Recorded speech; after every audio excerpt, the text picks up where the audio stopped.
Hello, sorry, yeah, I forgot it was me. Welcome. Nailed it. Go on, Matt, can you take this back on? It's a lot of work. I absolutely can, mate. Welcome to Malt and Magic. It's too hot to speak. It's only going to get worse. But we are just wrapping up our mini arc of Call of Cthulhu. I'm Steve. I've still not been cancelled. Tonight we might change that. Trigger warnings all round as things continue to get meaty. But helping me realise that kind of launch pad into a lucrative university speaking career and a column on Unheard are the usual crew. So, introductions, gentlemen. Well, hello, I am Dave, and I am playing Tony Mills. I nearly said Jewel of Shadows then, fucking hell. I am playing Tony Mills, and we're gonna see how brave he becomes, I guess. Hello, I'm Danny and I'm playing Larry Hughes, and my normal pale exterior will probably just get redder and more glistening as the night goes on, as I sweat my tits off because A, it's hot, and B, Steve is freaking me out with the deep recesses of his dirty mind. Indeed, and it is horrible in the UK right now. But I'm Matt. I'm playing and in Steve's mind. I am playing Henry Press, and I am currently on my back underneath some female pulsating sack. So we're in for a winner tonight. I'm Shen Flownder, Bodhi, and Nailed I'm it. not under a female pulsating sack. I'm sat in my office right now. I love how sad you sounded about it as well. I'm not under anybody's sack. Look, man, I get attacked in the shower and I don't even get fondled, bro. Like, what's happening here? Well, you ran. What's going on? Yeah, you were frigid The about opportunity was there. Yeah, looking forward to it. Let's get into some fucking Cthulhu nightmares in Steve's sick mind, as Danny put it. it. I love how you did a little Absolutely. pause there. You said, let's get into some fucking pause. Sick stuff. Got to keep him on the Right. toes. Yes. It's all You've So always got to much see sure. what crowd you're talking to. Yeah, exactly. All the viewers dropped off at that point. Get stuck into some ERP then. Just God, that takes me back.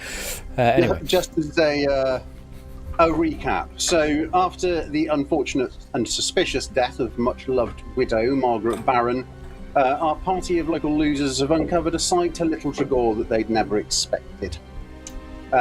Strangely threatening police, dark dreams, strange creatures.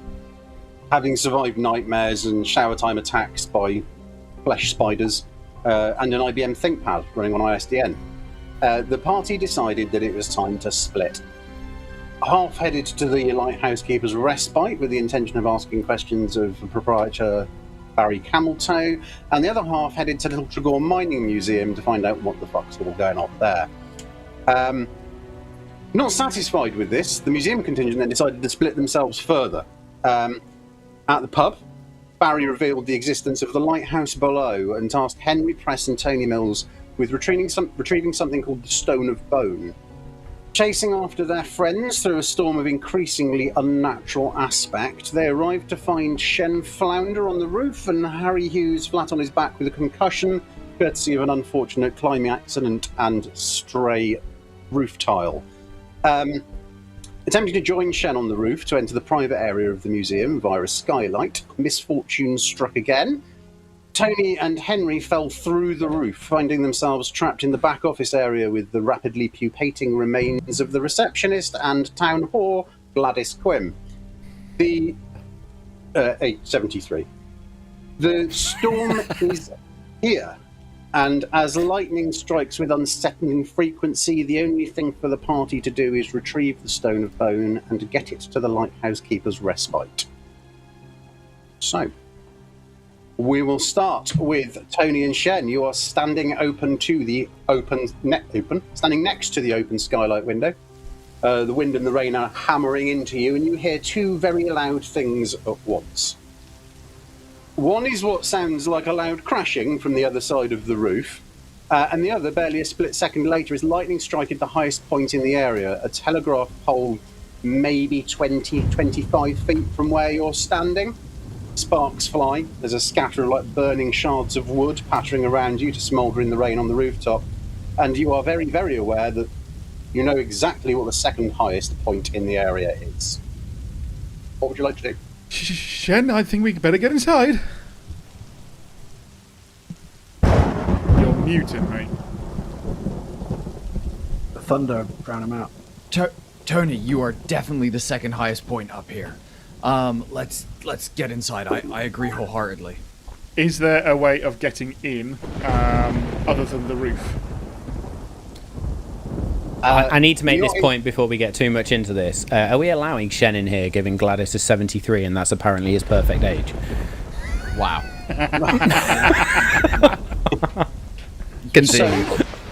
So to answer both of those questions, the skylight is into the private collection area, which is behind a door separated from the visitor centre, which is where Henry and Larry are currently lounging about. The skylight therefore lets us into somewhere safer? Yeah, and also from your best guess is probably the area you need to head into. Okay. I'd like to try and jimmy open the skylight then. Oh no, so Shen's already absolutely demolished it. Oh! Of course.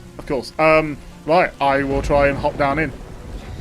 I'll give him like one of the like lowering fucking and like help lower him in as opposed to dropping him through the skylight. All right.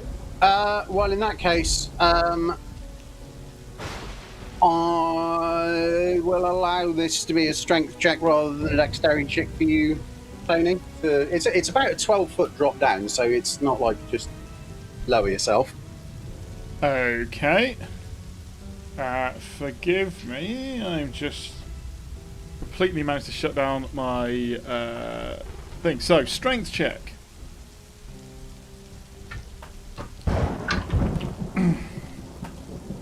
What's 007?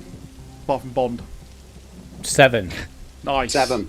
So Yeah, that's got to be extreme an extreme success, yeah. That is an extreme success.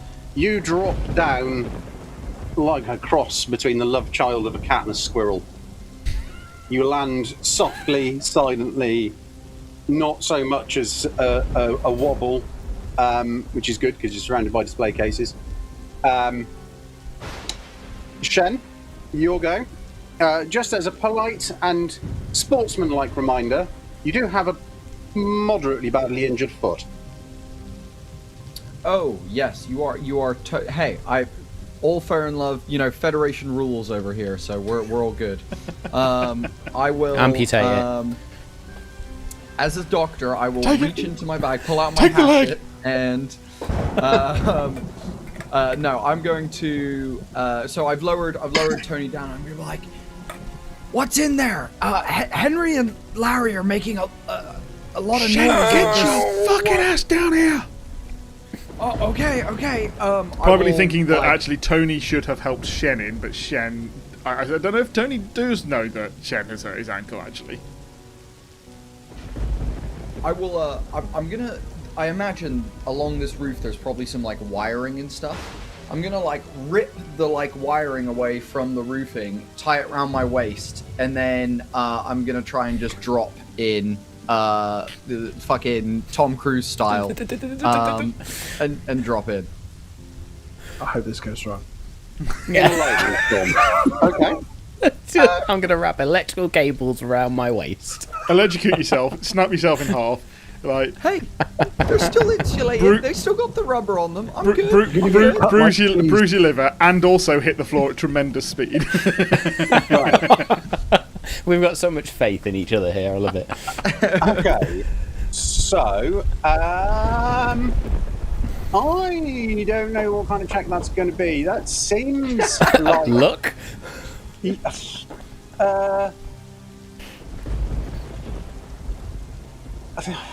like probably a dexterity...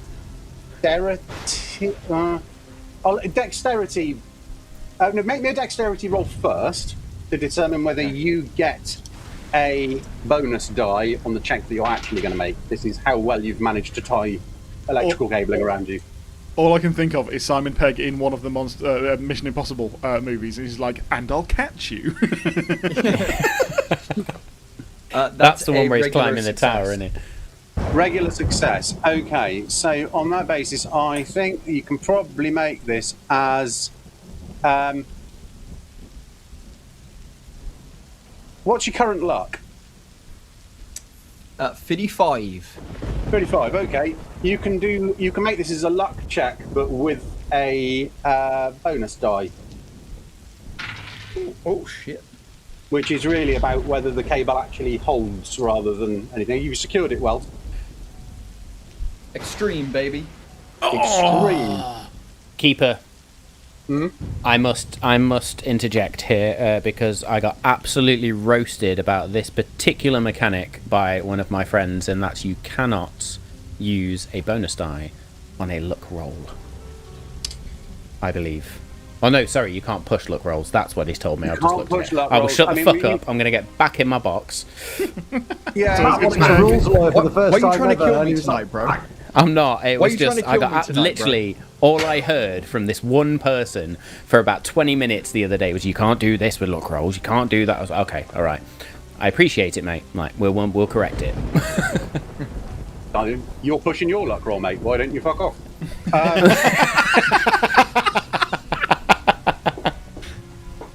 Nice. Shout out to Token Celt, by the way. Oh, was it him, was it? Oh. Yeah, it was him. Thanks, mate.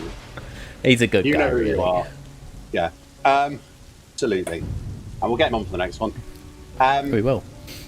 So, yeah, cool. Shen, you do actually a really surprisingly good impression, right down to the height of Tom Cruise. Part abseiling, part unravelling, delicately in front of Tony, who's probably standing there going, I thought you were a doctor. I am. I just didn't say what in. That Nice. even doesn't make sense now. What? What is this room, Tony? Oh, no! Larry! Henry! What? Quick! We've got to help So, them! first of all, you have Yeah. found yourselves within a room that is lined with display cabinets. They are lit by those little weird lamp things that you sometimes get on old desks and in museums that give you just enough light to see what's being exhibited, I guess. Other than that, there's not really any lights on, other than the emergency exit light, which you can see is over a large and quite heavy-looking oak door. In the centre of the room is the top of it's not the middle of one end of the room, is what looks like the top of a stone spiral staircase. And on the other side of that, in the back wall, is what can only be described as an absolutely fucking industrial, like, plate steel security door. That, based on the brickwork, probably leads into the old mine complex. Stone spiral staircase going both up and down, or just down? Just down. And Can we do we hear think we're on where a they similar are level to shouting where from? Henry and Larry are? Yeah. Yeah, Exactly. you know, you're at ground level. Any noises coming from there? Pretty loud, a lot of thunder, a lot of wind. But yeah, let's actually find out. We will come over to Larry and Henry. What noises are coming from there? Just as a reminder, a piece of Gladys had just sort of like wriggled itself free. That's someone punching yogurt. And flopped to the floor near you. You are lying in the broken remains of the table that you both delicately landed on.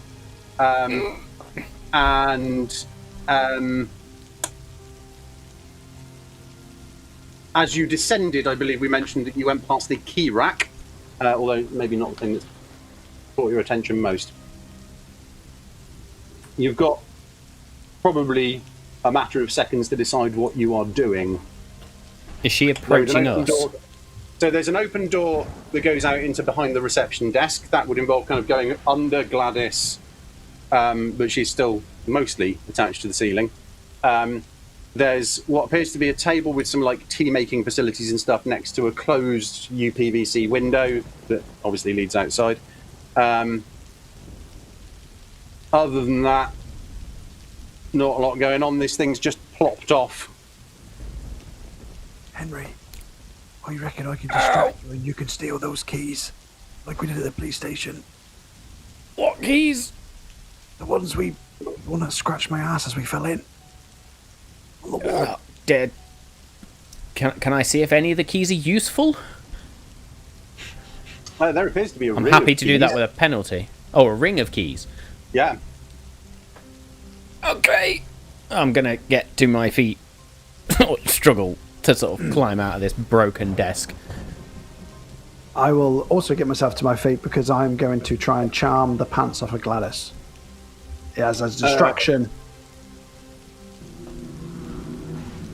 What does that look like? Oh God, I haven't thought that far ahead. All right, Gladys, my darling. I haven't seen you in a long time. You are looking absolutely splendiferous. Thank you. We all will soon. As I retch. What do you mean? I mean, we're all going to get a makeover, like you? Yeah, he's coming now. Who is it? Who is? Are we going to have a menage a trois, as they call it? And a bit more than the trois, actually. Everybody, all of existence. Muriosis will unify us all. And we'll all be beautiful. Right, that sounds like a bit of an orgy. I don't know if I'm being invited to that. You tell me a bit more about that. Right, can you make a fast talk? I mean, you going for a fast talk here, or what's the other one that I kind of fucking remember? Persuade, yeah. Either or. I'll go for a persuade, I think. Fuck. That'd be a fumble with a 96. Oh no! Okay. So, with that, Gladys, oh my dear, he gives us the sight, you see. I know you're lying. Now just stay still. And the little chunk of her that had fallen off the ceiling launches itself at you. Oh no! Do I see that? Well, what were you doing? I was standing to go and reach for the keys, but I don't know how much I can see of the room right now. As I go to reach for the keys, look that way. This would be coming from over here, so no, you probably wouldn't see. No, certainly not in like a. You'd see it coming. You might be aware that once it has happened. That's fine. In which case, Larry, you're on your fucking own. Cool. But you do grab the keys, so that's the good news to take away from this. Okay. I got the keys. Cool. So that's a very, very good roll, but not quite a kind of crit roll for that. So, Larry, this thing strikes you kind of shin high, and lashes at you with a kind of. You hear the wet tear as this strip of itself separates from the rest of the body and lashes at you. You only take 1 damage. Okay. Ah! Oh God! It's got me on the leg. Larry! It's got the leg. And then can I try and hit it with the hammer that's in my tool belt? Nice. Yeah. Right. Combat roll. Is it raining into the room, Keeper? Yes. Right. Oh, I got a 38 for my hammer. Fighting brawl. Let me remind myself what I need to beat for a brawl. Weapon die. An attack is a roll, has to be less than the fighting or the forearm skill. Right. Fuck. Fighting brawl. It's in your main list thing. I'm going to spend some luck to make that, because I only need to do 13 points of luck, so I'll do that. Yeah. So okay, I actually cool. just did a bog standard success. And that's a 1d6. 1d6 for me, yep. Nice. The hammer, which is a 3. Oh, I'm really worried about the amount of thunder that's going on here, actually. If I start screaming it because I'm being attacked by what looks like mincemeat. You... I mean, you're already fairly sore, so it probably feels a little bit like, in for penny, in for pound, and you absolutely fucking thump this thing on your shin. It basically kind of messily bursts and slops to the floor, where it starts kind of, disintegrating, I guess. Do I actually do any damage to my shin as well? No, I feel like you used some luck, so, I mean, absolutely. No, I'm fine, Danny. You hit yourself in the shin. Hey, I get it. Hey. Fuck you, Gladys. That wasn't very nice. You slag. Henry, I feel like you'd probably be aware of this now, and as you presumably turn around to find out what the fuck's going on, Gladys starts to kind of like writhe and shudder, and part of her ruptures and spills 2 more of these fleshy masses into the room by the door. I would like to try and... Larry is the closest thing I probably have to a friend in this room and in the whole of Tregaw right now. So I will attempt to sort of grab him and begin to drag him away, just thinking I'm not touching that fucking thing whatsoever. Okay. And that is our only way out of the room, isn't it? Under Gladys. Unless you wanted to try an exit via the window. Look, we're in here. This is where we need to be. We just need to try and get past this fucking thing. Can Shen and I hear the kerfuffle going on at this point? So, yes, you can. However, fine. Let's finish that exchange. So as it stands, if I try to drag Larry, there's 2 of these weird, fleshy shit things in the way. Mm-hmm. Can I pick up a piece of the broken table, please? You can. Okay. I can give you the chisel out of my tool belt. I'll hold up the piece of broken wood as you hand me the chisel. Oh, yeah, that's better. And I will take that and then look at you and go, under, then. Should we just bum rush it at the same time? Let's do it. On 3. I was going to say 1, but sure, on 3. And I'll start legging it. Right. So, you charge. Both things launch themselves, 1 at each of you. Larry, one of them definitely makes contact with you. And... Henry, one also managed to make contact with you. Henry, the one that hits you is kind of on the arm.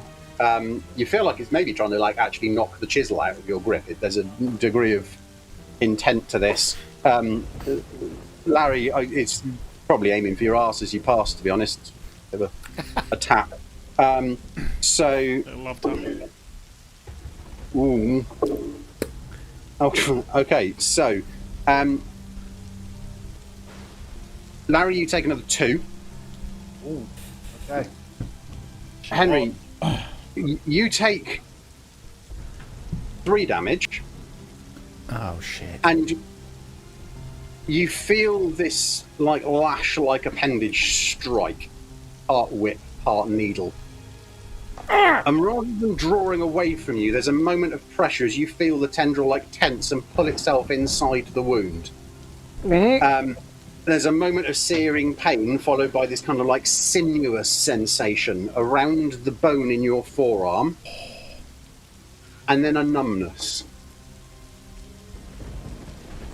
we will cut to Tony and Shen. Yes, you can definitely hear some fucking screaming now. Don't cut there.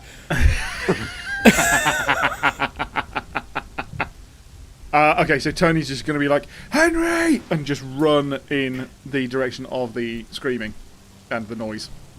Yeah, cool, okay. You are unfortunately on the wrong side of a locked door. Oh, shit. Completely locked? Any window or anything? No, this is the private collection. So you came in through the window, which was in the roof. I'll just bang on the... sort of banging on the door. Okay. Shen?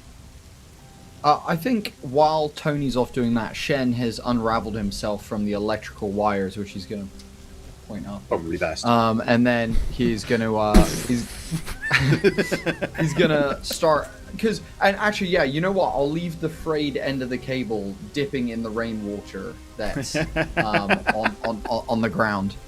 You haven't seen someone bring their own Chekhov's gun to something. Today's the first. I'm going to look at... You mentioned there's a bunch of display cases. Now, I know this is a mining museum, but is there anything like, old swords that were maybe found in the mine? Or anything that is like... could be used as a weapon or a pickaxe or something that's in a display case, or maybe even something occult that I can find in here. So, much to your disgust, it seems like there was a bit of a paucity of sword fighting down in the mines, so there's nothing quite as overtly weaponizable as that. There is the head of a very old pickaxe, but it's just the head. I mean, if you hit something with it, it would hurt. There are also... what have we got? There's lots of like single pages from books, scraps, and when I say scraps, it's like there'll be partial fragments. There's one of them's just like partway through what you're assuming is probably citizens as the first word. There's citizens of the world before, later the world below, whom it, and then it trails off. There's a little plaque there that just says author unknown, and then in brackets John D ? There's a couple of books, Subsea Mining in the Early Victorian Era, A History of Cornish Giants, Beyond the Bone and Beneath the Glass, Hidden History of Tregaw, The Caverns Under Boss Castle, Forgotten Finds of Georgian Archaeology, and an empty spot reading Maps and Magic, Geographic History of the Occult, which you would remember is the book that you found in Margaret's house. Oh, and it's missing from the secret library. Oh, okay, that's fucked. Okay, that's not good. Okay. I think we knew that because we've got it. Yeah, no, I mean, we thought it was from the overall museum. We didn't realize it was from like the private collection. Like I thought it was just the main thing. All right. Oh, that's fair. So I'm gonna as a smart doctor, I'm gonna wrap my my tweed blazer round my fist, and I'm gonna punch the glass out where the pickaxe head is. I'm gonna pull it out, and then I'm gonna walk over to Tony and be like, "Here, work with me on this." And I'm gonna ram it in the door, and we're gonna try and use it, or at least I'm gonna begin trying to use it like a crowbar to open the door. Okay, so hang on a second.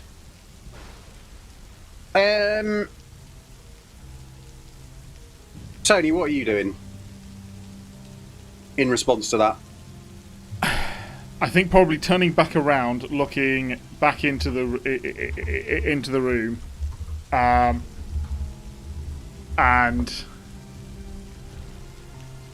being not quite understanding what we, what the hell we're going to do about this one. So probably just trying to follow Shen's lead. So we'll start helping Shen. Okay, Shen, you can make. Let's.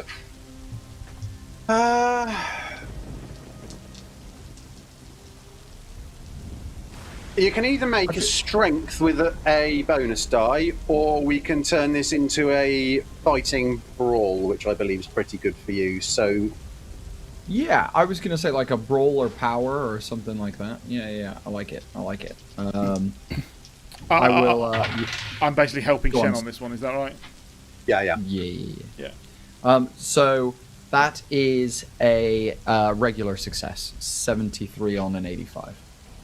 A regular success. Okay, so you kind of jam it in between the two, between the edge of the door and the door frame, and like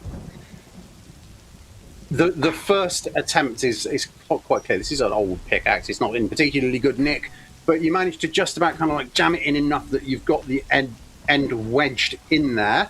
But your first attempt to pull it, you kind of pull away a bit of the door. It looks like it will be much easier now to get that in, and potentially you can see a little bit of light through from the other side. You can probably jam it in and get better leverage on a second attempt. Hell yeah. We will cut back over to Henry and Larry quickly. How's everybody feeling? I imagine I've dropped the chisel. You tell me. Yeah. Well, I if it's gone into my arm and it's gone numb, yeah, the chisel's gone. Like, I dropped that instantly, just like, Larry, my arm. Part of it's gone in through this little puncture wound. Oh, so it's not all in yet? No, the rest of it's just dropped off. I am wrenching the fuck. I'm grabbing that with my other hand and just pulling the fucking thing out. No, it's not attached. So, like, a part of it's come off and gone in, and the other bit has almost, like, dropped off. Ooh. I'm gonna vomit. Okay, yeah, cool. Probably need a sand check as well. Yep. Shit. I come away pretty well with just like a little tap on the gooch, didn't I? Yeah, It was a testicle tap. health. Like, I am half health. my though. sanity is shit. Jesus. Oh no! That is a fumble because that is a 98, I believe. Oh no! Ooh, okay. Then you take Insane in the 6 membrane. sanity damage.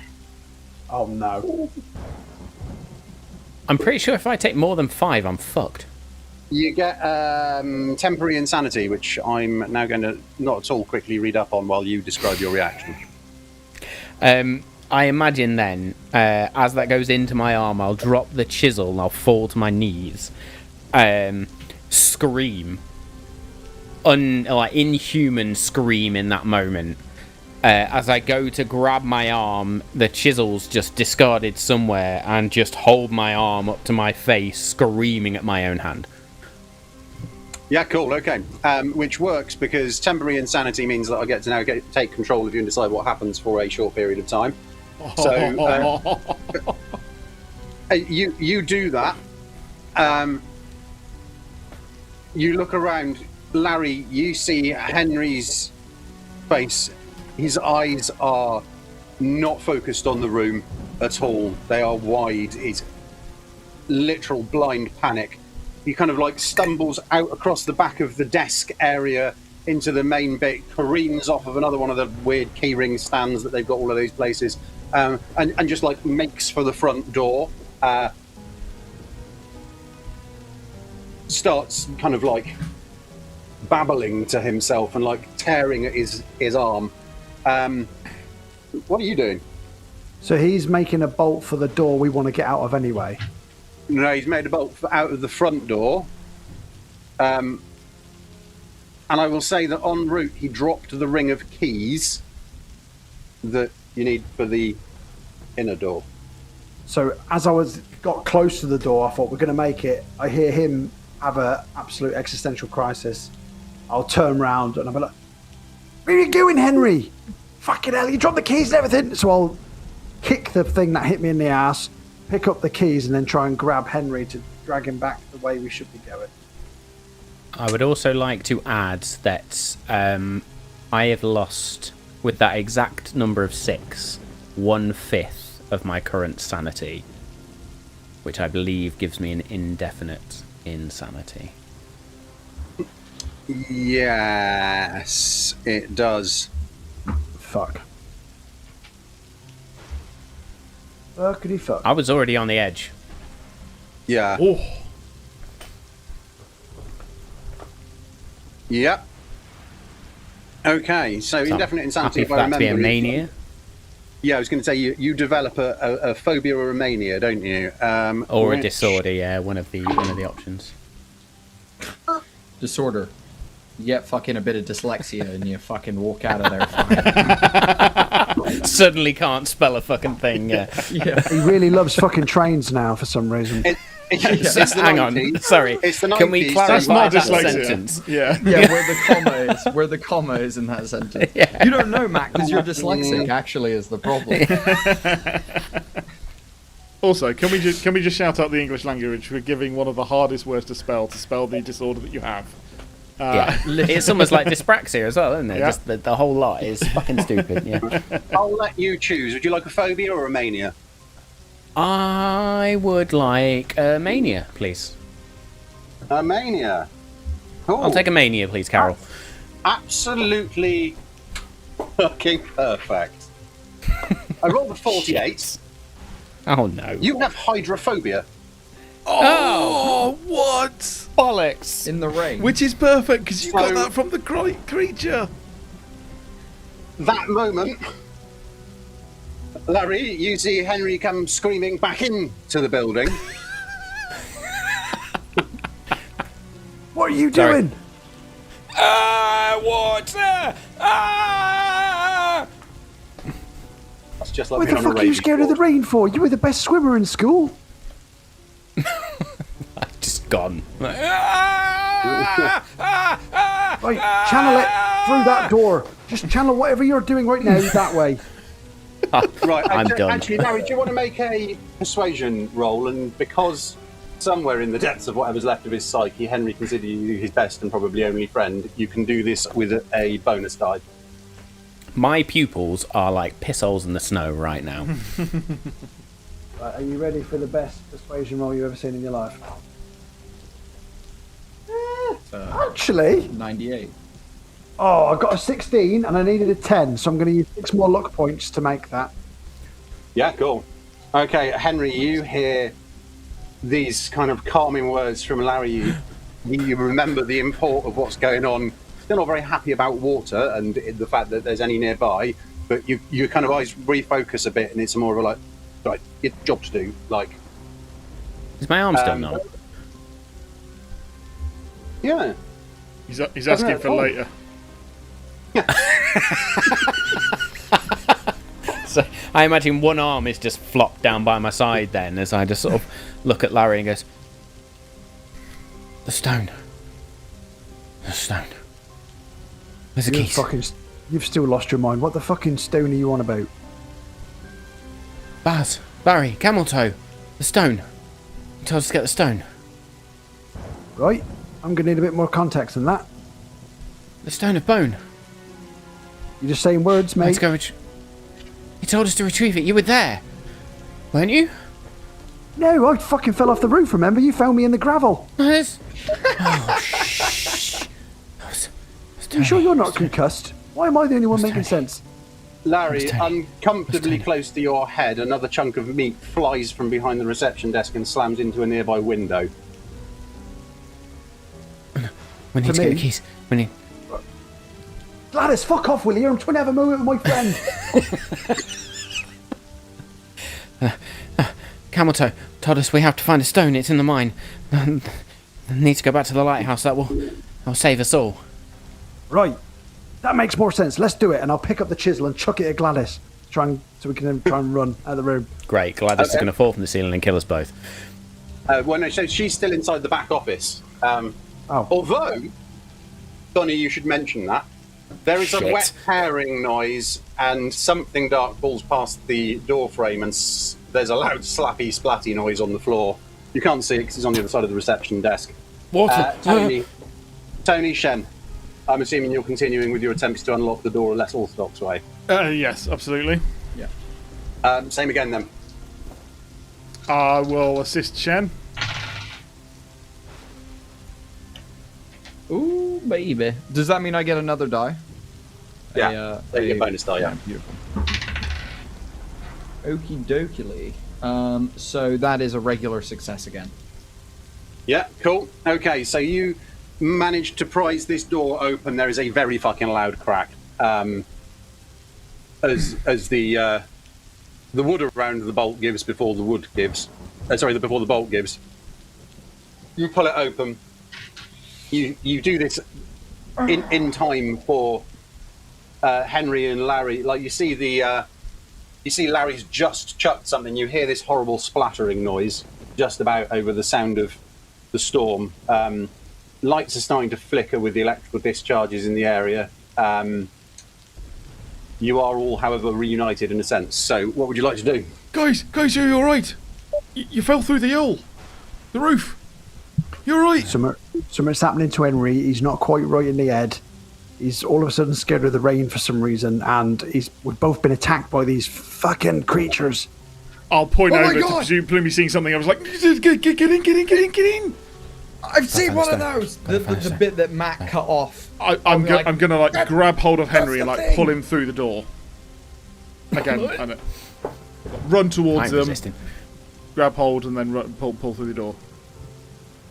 Yep. I'll be like, Larry, in here, and then I'll start looking in the room that we were in, where we opened the door, and start looking for things that we could barricade the door with. Now that if we bring everyone into the room, essentially. Did we get the keys? Yes. Yeah, Larry picked the keys up. I picked them up as I come to grab it, yeah. So you all pile into this room. Shen, you find... I mean, you've got a low centre of gravity, right? So you are very easily able to shove one of the display cases across the inside of the door. It doesn't block the entire thing, but it's like kind of above waist, a normal person's waist height, so your nipples. Yeah. But not along the inside of this door, so it's fairly blockaded. There is a bit of a sort of gap in the door, but it's small, talking like that kind of size where you kind of hoiked away. But it seems reasonably secure. Like you've pushed it; it's not light. However, that means you are now in here. What would you like to do? What the fuck is happening, everyone? What the fuck is happening? This night has gone from a normal night to fucking we're breaking into places and there's things like that attacked me that look like squid things and have like pseudopod. Like, am I losing my fucking mind? Someone sanity check me. No, you're not. What?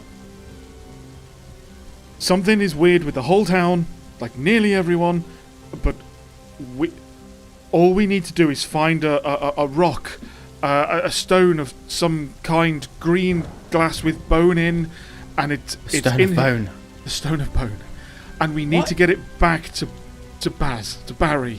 We need to get it back to him. We need to get it. Stop the fucking slug people, because they are. I don't know what. I want to say yes. I hope so. I believe so. It's the lighthouse. The pub is called a lighthouse for a reason, and you know that poster that I said, the flyer that I gave you. We saw it in the light, and it had a completely different meaning. It looked fucking horrible. We have got to get this. This glass thing is another like thing that helps show the true self of these things. We've got to get it back to him. Is Barry part of that Brethren thing that we read about? Yes, the Brethren's good. Larry, they're good. Right. We should call them the Brev for short. But that's neither here nor there. Look. There's this door to the... I don't know, does that look like the mine? Or there's the stairs down. Where do we go? We've got to go to the place that's open. It's the path of least resistance, isn't it? I don't know if we can get I don't think we can get through that like door through to the cavern to the Hang mine. on, I'm a fucking idiot. I've got a ring of keys here. Do any of these keys match any of the holes in the big shut door? Can you do that door? I'm going to go and look at the stairs. I am pretty good at the locksmith ability. Nice. So there's a number of locks on this. It's clearly very secure. It's also, you get the impression it's not been opened in a while. So there's a large padlock around a chain.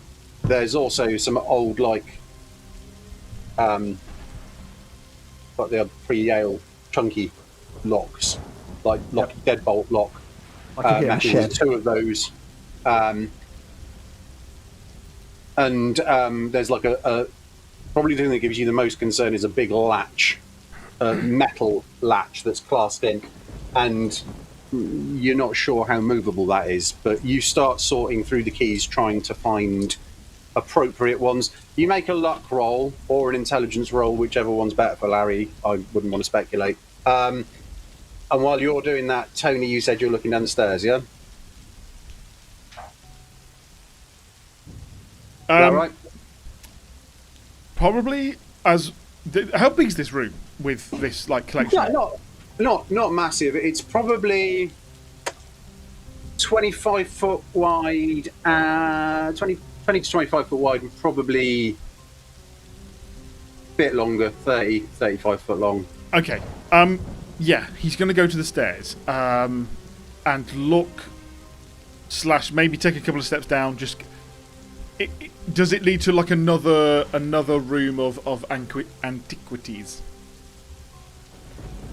Depends how far down you want to go. It is a spiral stair. They're fairly steep.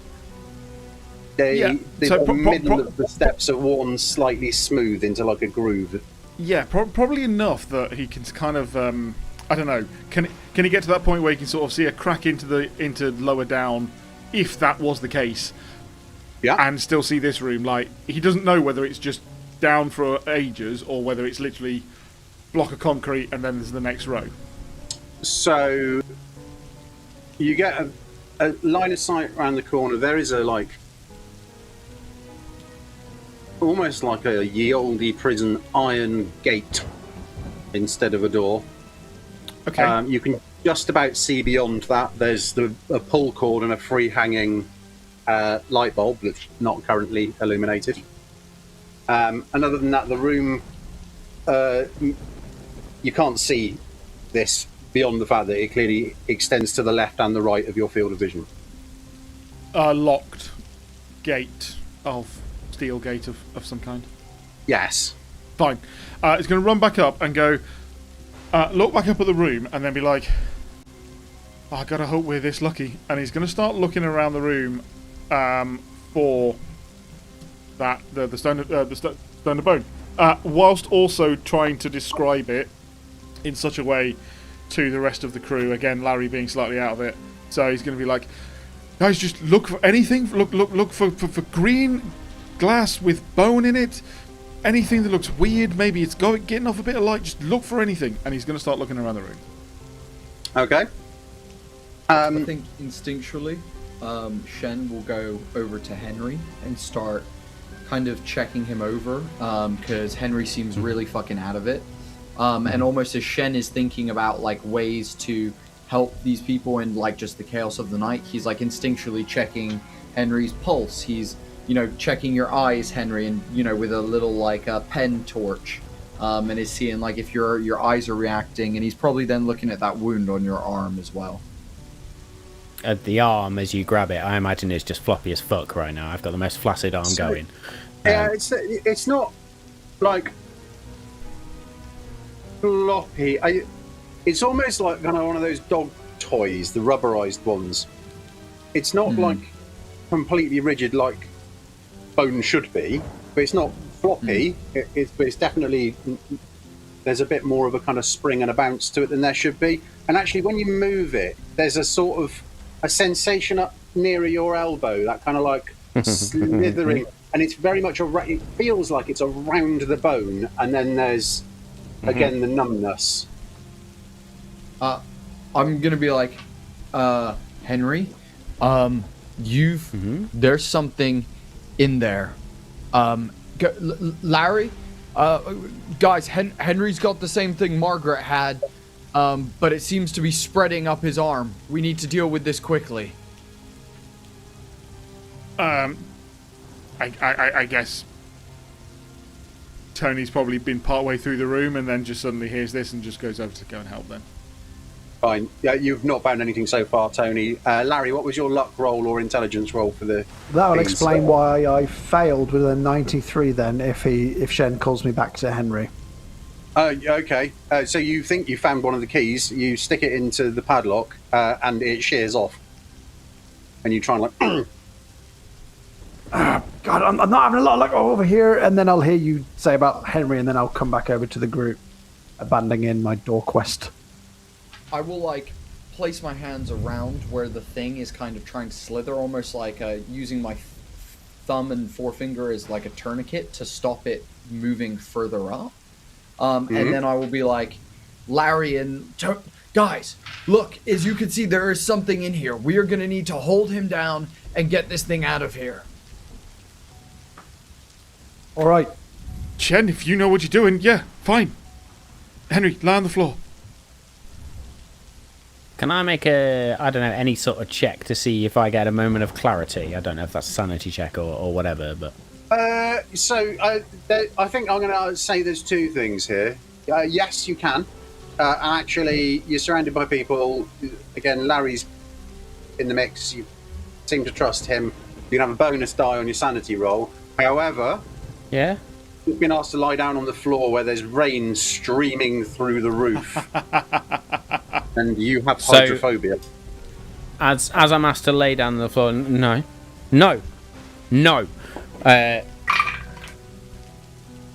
Shit. Yeah, so I don't get the moment of clarity. Oh yeah, he's apparently scared Failed. of water now for some reason. I failed. No water.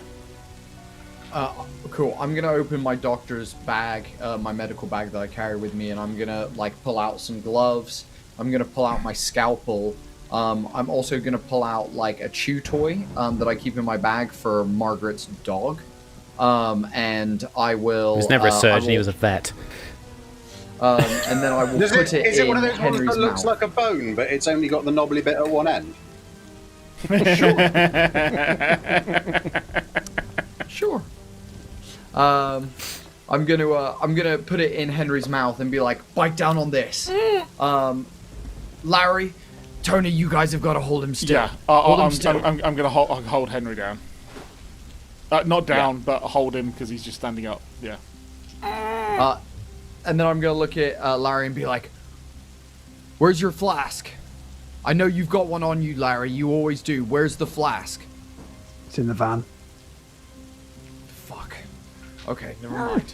I'm then just gonna isolate the thing, and I'm gonna take my scalpel to it and just go straight to his arm and basically cut a chunk of his arm out where the thing is, and try and get in there and pull it out. Basically, I'll maybe have a pair of like tweezers or tongs as well, some like stainless steel tweezers or tongs, and I'll reach in to try and pull whatever it is out. Tony's going to basically have hold of Henry's arm. I was going to say, can I try and punch Shen at this point? I know I'm being resisted. That's a lot of pain. So, yeah, all of these things are fine. Everything's fine. There's nothing to worry about. There's a lot to fucking worry about. My whole right arm. So, actually, I would say, Henry can make a constitution check to see whether he can just about tolerate the pain. Tony, a strength check to restrain. Shen, medicine check. Possible penalty device if this all goes wrong. I got a 31, which is a straight success on my con check. Fine. A So, hard, Shen, you get a straight roll a on hard this. success on strength with a 16. Okay, it's very still. You can have a bonus die on the medicine check. First aid, even. I don't need it. I got a 2. Extreme. What's up? Oh. Okay, so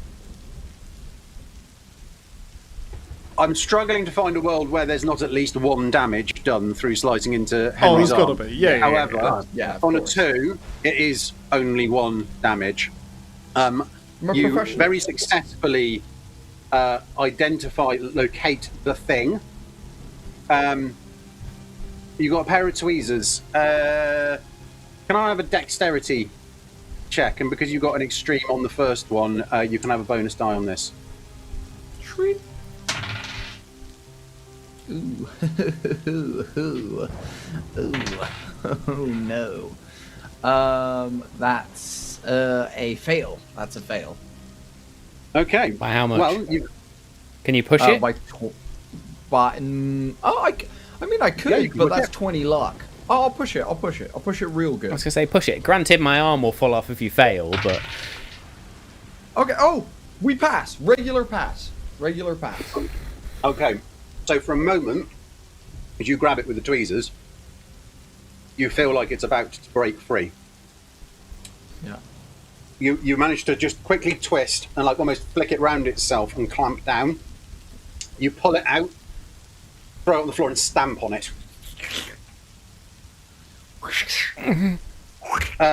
I feel like everybody probably needs to make a sand check. Oh, yes. Yeah, 'cause- yes. This is a Do I need to terrible make time another to realise one? I've got a fear of blood or something. Come on. Is it rolling under your sanity or more than your sanity? Less than your sanity. Under. It's always under. So I succeed.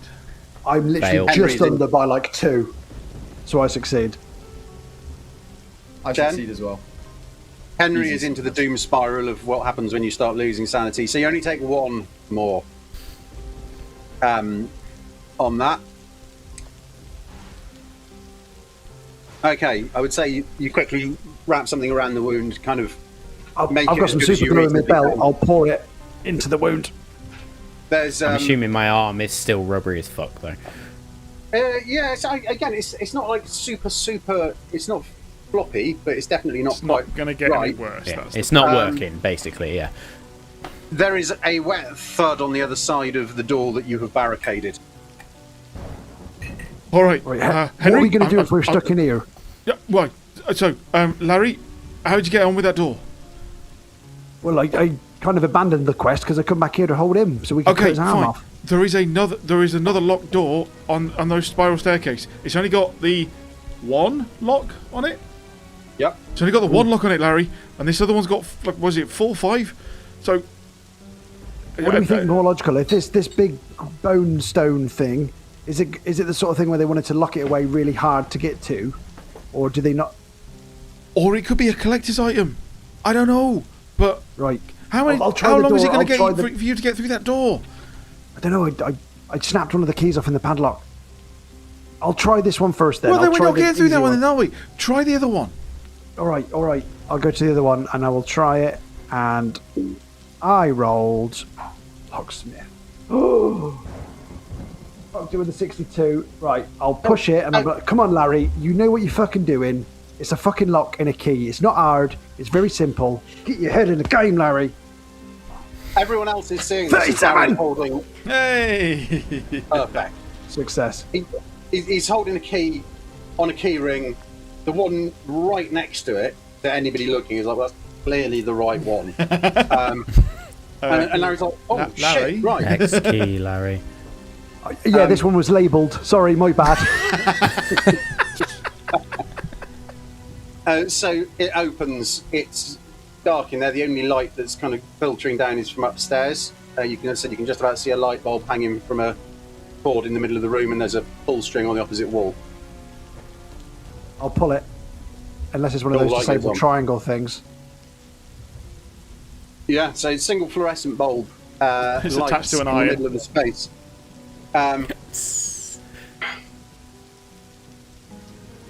It's not a huge space actually, but it does. It's almost like kind of coming down, and then there's just it's only slightly larger than if it was a kind of little short corridor. The floor's flagstone, bit sort of slick and damp. The air's quite cool down here. Upstairs is getting increasingly humid in the stormy weather, despite the time of year.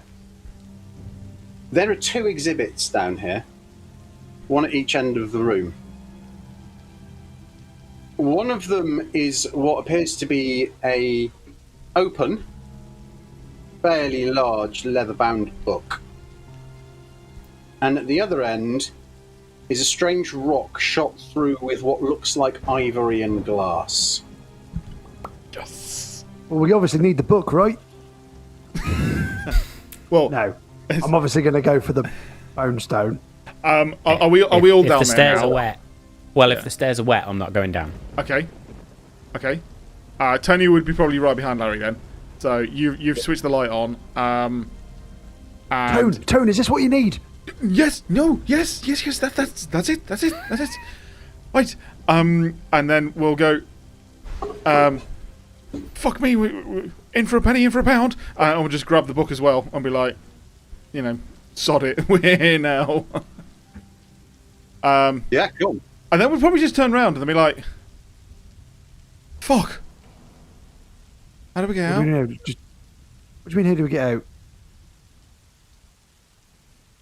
You get up to the top of the stairs. Yeah. You've got this. The rock, for what it's worth, it's kind of like probably uncannily close to about the same size of an adult human skull. It's completely solid and shot through with this like lattice of bone through what is otherwise a kind of glass structure Size and possibly shape. of a human skull. Yeah. Eyeballing it in the moment. I think probably of shit we've seen today, it probably gets ranked on the, I'll look at that later. Yeah, in fact, I would say as you grab it, there was a little display placard next to each of those items, actually. I would say that... No, would you have checked them? I will be more than happy to just leave that to the dice. Spot hidden? So, yeah. Spot hidden? Spot hidden? Yeah. Okay. Hidden. Spot Just hidden. as a... I absolutely do with a hard success on spot hidden with a 19. Fantastic, right. Well, in that case, this is definitely the Stone of Bone. But the display placard reads, Brethren Anathema, Isle of Vigil, circa 1796, recovered from private ownership, 1996. I think probably yeah. I probably picked up the book, but then went back to the pedestal where Larry picked up the other thing, and probably do a double take. Like, oh, interesting. Whoa, wait a minute. To have another look. But yeah, what does the book say? The book only has 2 words on the label. Malleus Maleficarum. Do I know what that means? I don't know, make an intelligence check or a history check. History, absolutely fucking not. Intelligence. Give it a go. Intelligence. Could I help you maybe? Because I'm pretty good at archaeology. If you want to History-type give me stuff. a bonus dice. In fact, yes, I would even say I will allow a secondary test check on this if you've not had a great success, Tony, because absolutely this is the sort of thing that Larry would. Okay, can I do this instead? Because I think this is fun to do. What is it? Using luck to beat it? What's that called? Yeah. I'll just use some luck points, yeah. Yeah, so I rolled a 48. I need to get it to a 45. So I'll get it to 45 to be a success. I'll use some luck points, and Larry can then also jump in on that in some roll. Okay, so yeah, Larry, appraise history, whatever you feel like makes sense there. I got a 51, so regular success. Regular success. Okay.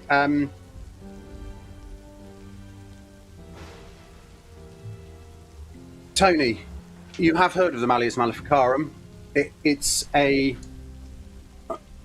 very famous, infamous book from the witch trials. Okay. That was said to contain all sorts of instruction on dealing with witches. There are rumours that there are older, more occult versions of it that included information about witchcraft itself. Larry, you are definitely familiar with the Malleus Maleficarum. It's within kind of collectors and antiquities a very famous and contentious book because of the amount of mythology and stories around it. However, you know that it's supposed to be a 4-volume work. You flip through it. This has a part 5 and a part 6. As I hand it to Larry, I'll be like, "What's this got to do with the Stone of Bone? This is about witches and the witch trials, isn't it?" Well, what's weird to me is there should only be 4 of them, and this is number 5 and 6. Oh. But we've got what we need. We need to get back to the pub, and then we can figure it all out there. Let's go. So yeah, let's run back upstairs. Cool. We got it! We got it! As you get upstairs, there is another very loud boom. And the building shudders slightly. You are not entirely sure where. That felt like a lightning strike on the building. Right. So, one down. Problem next. How do we get out of here? Any ideas? I'll look at Tony, and then I'll look up at my electric wire hanging down from the roof, and then look back at Tony. You did just feel that lightning strike, did you not, Shen? I mean, do you see any other doors here? I'm gonna turn to Henry and be like, Plus, we gotta get this jamook out of here. I don't know. I've lost my bearings with the room. We're in the room you guys entered originally. The door out, which is our only way out, is barricaded unless we go onto the roof. Yes. Yes. So The hole in the roof through which heavy rain is pouring. yeah. Well, So getting Henry out is going to be impossible. Yeah. Matt, Okay. you're muted. And I don't want to die of electrocution. Thank you very much. Yeah, I'm shying away from that hole specifically. I'm, if anything, creeping Classic away. Matt. That's what she said. That's what she said. Let's. Can we not just kick Gladys in the tits and fucking run past and get out? Okay. Whoa. Hang on. She Whoa. didn't have any tits. Just fall. Are you just saying that there's a woman the other side of that door? Yes, Gladys the Slag is actually Gladys the Slug. No, not The a woman. slug. No, not a woman. There is actually... You can smell smoke, but also kind of burnt flesh. Oh, and she's on fire. Who's cooking bacon? Look, we either go up and out, Is Or we go the through that banging door. still happening? The thumping against the door still happening? No. She Well, might be I- incapacitated. Look, the only way I know out is through that door, and then out the front door. Okay? Yeah. If we have to lure her in and run around all of these bloody cabinets, we do that to get ourselves out. Right, Shen, you open the door again. I've got a hammer. Tony, find something to hit her with just in case. We'll hit her and run. Can I find anything in here that is remotely hittable? wait a second. A Wait a spanner? second. A big spanner? Nothing? The pickaxe? Shen found the only thing of substance, which was the head of the pickaxe. Anything The else head is like of the bits pickaxe. paper. And, I will yeah. pick that up if no one else is using it then. There's glass cabinets around there, right? I'll turn Yeah. to Larry and be like, Me open the door? You fucking open the door. You're the one who's really calm and relaxed about this. I've already been lacerated once today, Larry.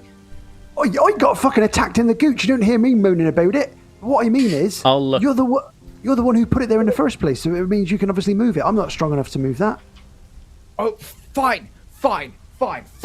Fine. and Shen's gonna look around and be like, I'm gonna go over to the cabinet that I shattered, and I'm gonna take a bandage out of my bag, and I am going to basically try and essentially craft myself some Batman-style glass gauntlets that go like along my forearms with like bladed glass. Is the objective here, Steve? I have absolutely no idea what check this should be or how long it would take, so we're assuming you're doing it quickly in slightly suboptimal conditions. Luck with a penalty die, I guess. Sweet. As you're doing that, Henry will look at Tony and say, "Shard of glass. Just grab a shard of glass." What? That Henry, what? is an extreme. Shard. Yes. Do I understand what Henry's talking about? Does anybody? Why do you want broken glass? I'm gonna look at them and be like, obviously, and then I'm gonna point at my sick new fucking Batman ass fucking gauntlets and be like, fucking. He's talking about weapons. If we're going through this door, Simpler weapon.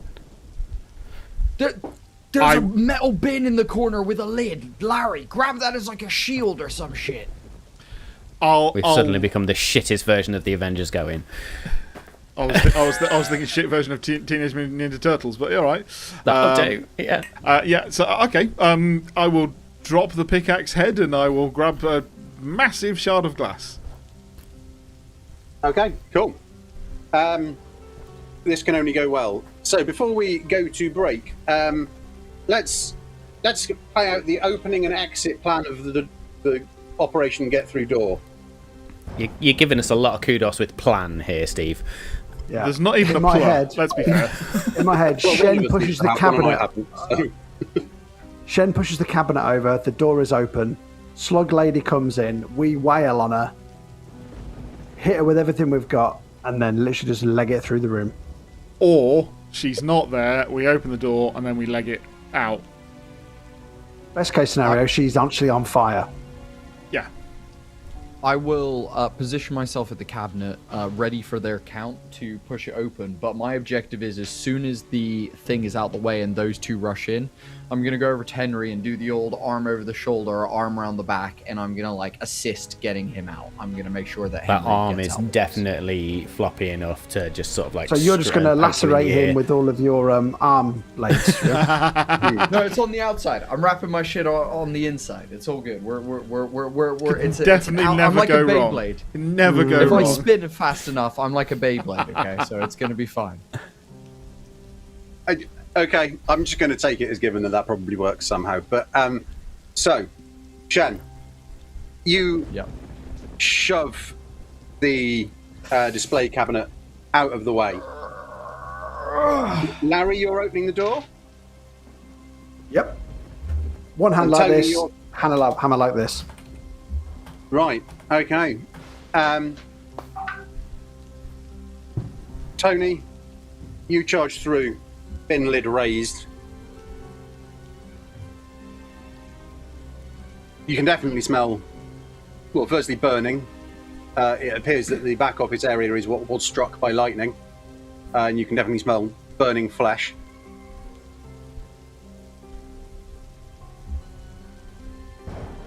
But you also catch a glimpse of movement.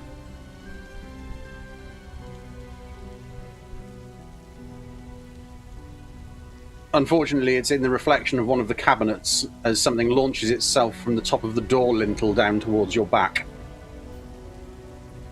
And we'll be back in 5. Oh boy. Shit. See ya. I'm Stay off the scared. break. Hey-o. No. Hello. So, we've, after going around the houses a little, managed to retrieve the Stone of Bone. Although in the process, lose Henry Press's mind. We left off with you guys making a mad dash out of the until just then barricaded door to get through the visitor centre and out to the car in the car park. And as Tony charged through with a bin lid as a shield, was caught from behind by a mass of flesh that launched itself from the lintel of the door above that he has just run through. Larry, what you see is, as far as you can describe it, a horrible, rancid, rotten tit that just attaches itself to Tony's back. I told you I could kick her in the tits, and I'll try and kick it off him. So it lands, hooks 2 lashes into Tony's back, doing 2 damage. Okay. Tony, you can have first refusal on what you'd like to do, other than not have a rancid, rotten, mangy tit on your back.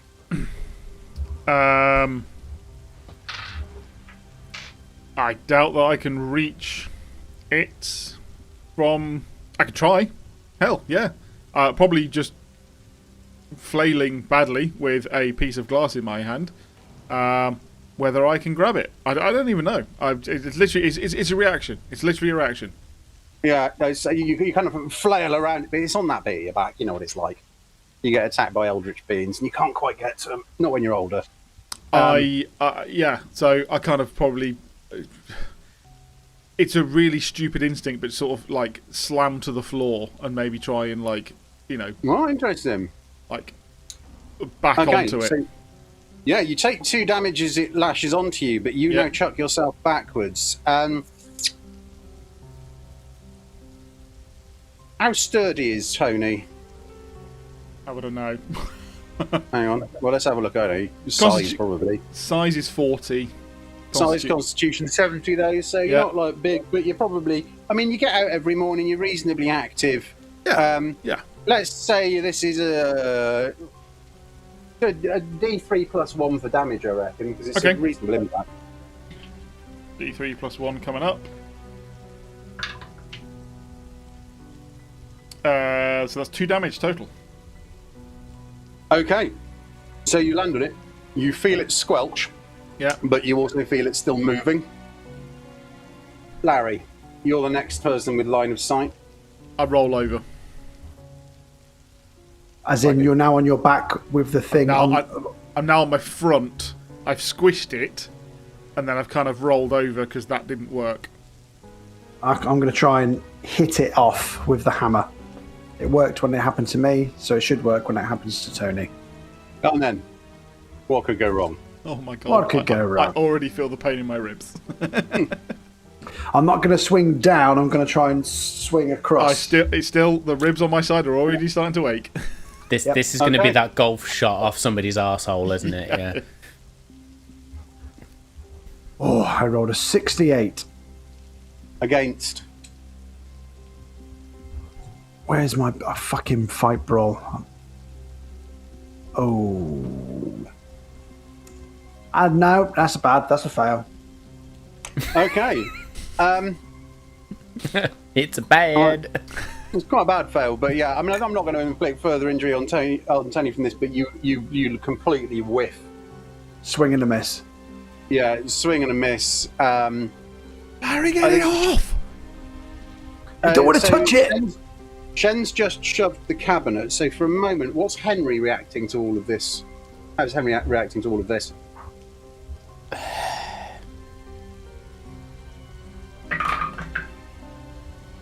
Yeah, fuck it. That's the best roll of the night. So I went 50-50. Henry is either going to stand there and just be totally perplexed, or he is going to bum rush the fleshy tit. And he will attempt to tackle it off, Tony.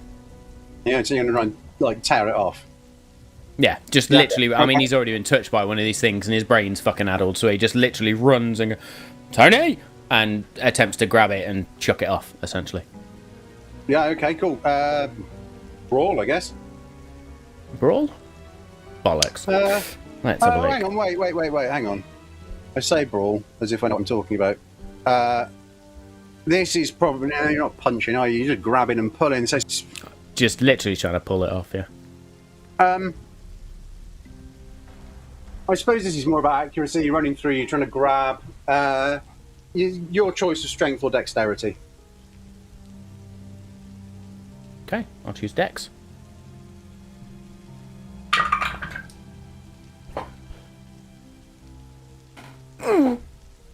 35, success. I think that's my first successful roll of the night. Hey! Tony is very happy about this.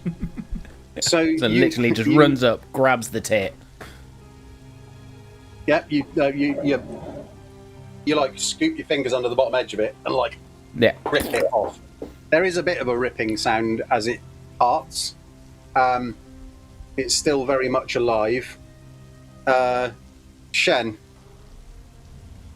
Yeah, as he charges forward, I'm gonna run past Larry, and his car keys that he keeps on one of those retractable like pulley things on your waist.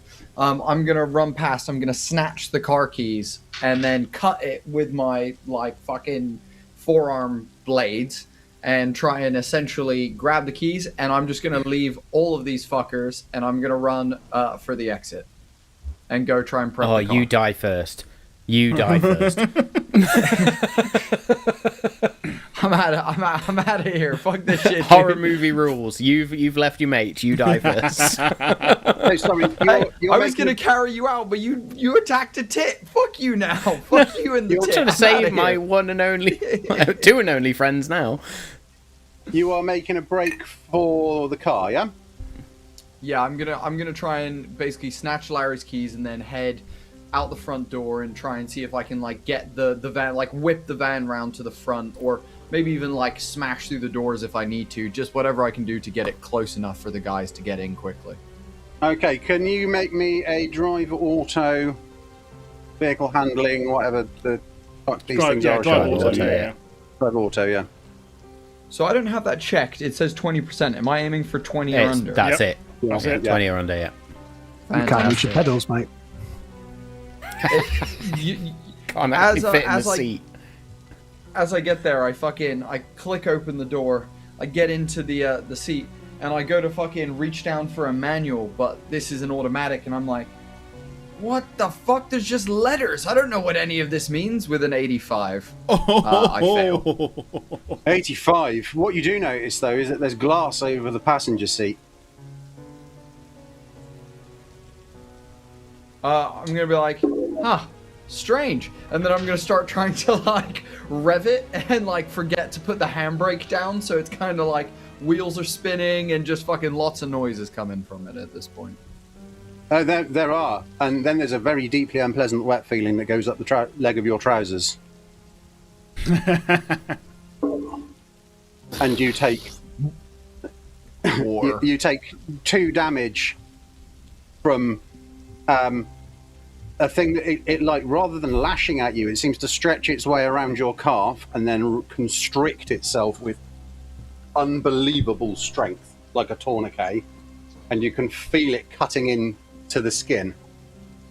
We will cut back to Tony. You no longer have back tits. Oh, makes. I'm yeah, holding it. At least Tony doesn't. I go, Henry, throw it!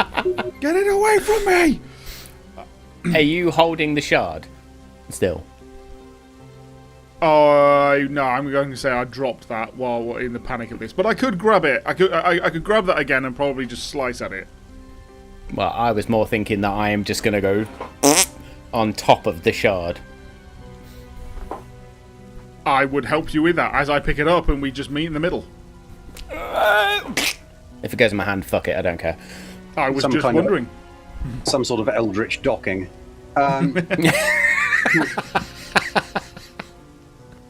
Oh shit. I think between the two of you, there's not much point in making a check on that. You've just grabbed this thing, and you've got the coordination between you to ram it onto a shard of glass. It splits and falls to the ground, nearly entirely bisected. Can I, however, at look this over Henry's shoulder at where it may have come from or whom it may have come from? Can I see? No. I mean, you can, but no, you can't see anyone. Fine. So I go, Henry, Larry, run. Shen's gone to get the car. Let's meet him there, quick. Yeah, I'm just going to start legging it to the front door.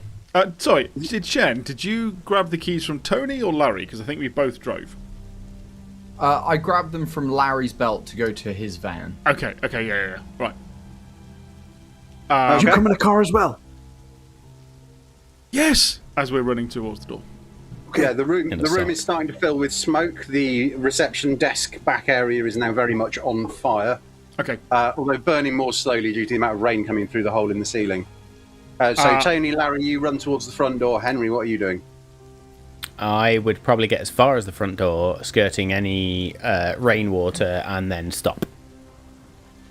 And just stare at the falling rain. What are you fucking doing, Henry? We gotta go. I can't. Why? Too much water. I can't do it. Oh, fuck off. What about if I give you a piggyback? And you just close your eyes, pull your jacket over your head. I still feel it.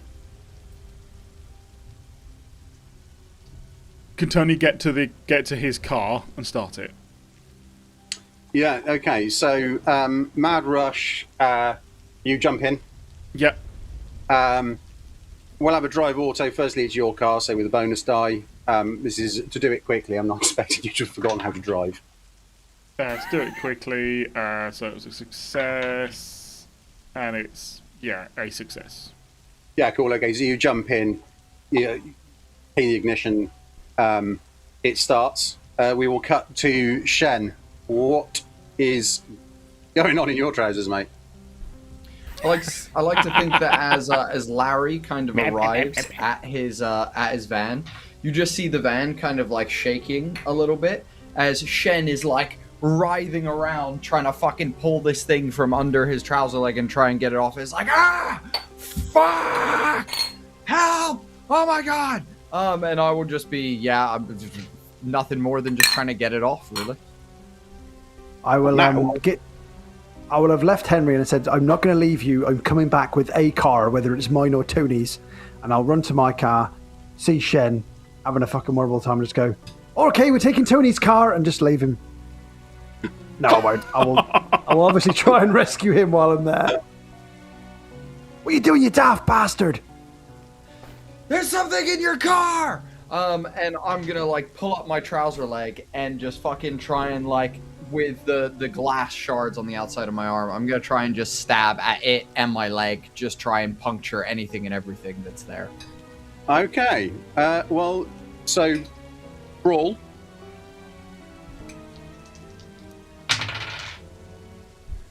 Oh, easy. Yeah. That's a hard success. Okay.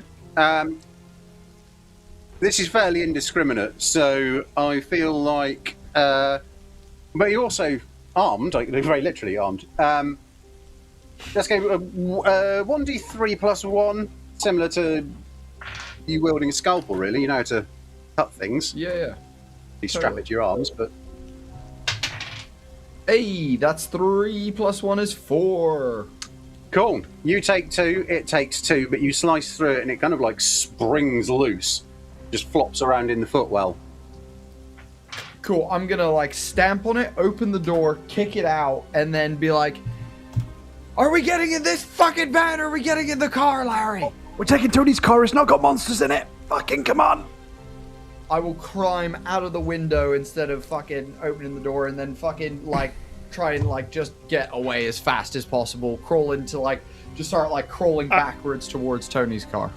As you both do, you hear the clunk of the gearbox, and then Tony puts his arm behind the other, behind the passenger seat, as you do in the 90s, and he just screams backwards, reversing straight through those double doors. the shit out of this. No, so first of all, I start the car and I go, sorry, my love. And then he's just going to reverse and just drive straight through those double doors, right next to Henry. I'm going to put a brick on the, as it's an automatic, I'm going to put a brick on the accelerator, put it into gear, and send it careening into the building.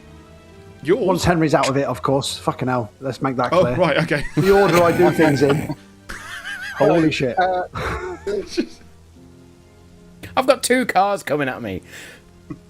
So, yeah, Tony, you do that. Henry, you are presented slightly uncomfortably close, but safely so. With he probably leans over and obviously does that wind down, and then goes, "You call a cab?" I'll climb through the window. Okay. Fucking hell, does nobody know how to use doors? So... I'm insane. No. So you are into the back of the car. Tony, as you're like putting your foot down to drive away from the building, Yeah. so that the others can presumably join you, you see Larry's van like careen past you, glance off the edge of the gap that you've just smashed into the front, straight into the building. You hear a very loud crash, and then after a moment, a wet thump and explosion as the fuel tank goes as it's hit the reception area that was already burning. That building is now entirely engulfed in flame. The front visitor centre is done. What's everybody doing? So I'll have driven forward to make that hole like out and away from the rubble, stop so that Larry and Chen can get in. They both get in, and I turn to Larry and go, I mean, if you didn't like the museum, you could have just given them a bad review, and then we'll put it into first, and then go, pub anyone, and just start driving off. Cool. So, if I may, I will look back at the mining museum and just whisper, "You better not have been in there, Dad." And we carry on. Yeah. Okay. So actually, first of all, driving order. Who's in the front? Who's in the back? I'm curled up in the back. Tony's in the back. No. Driving with his fucking toes.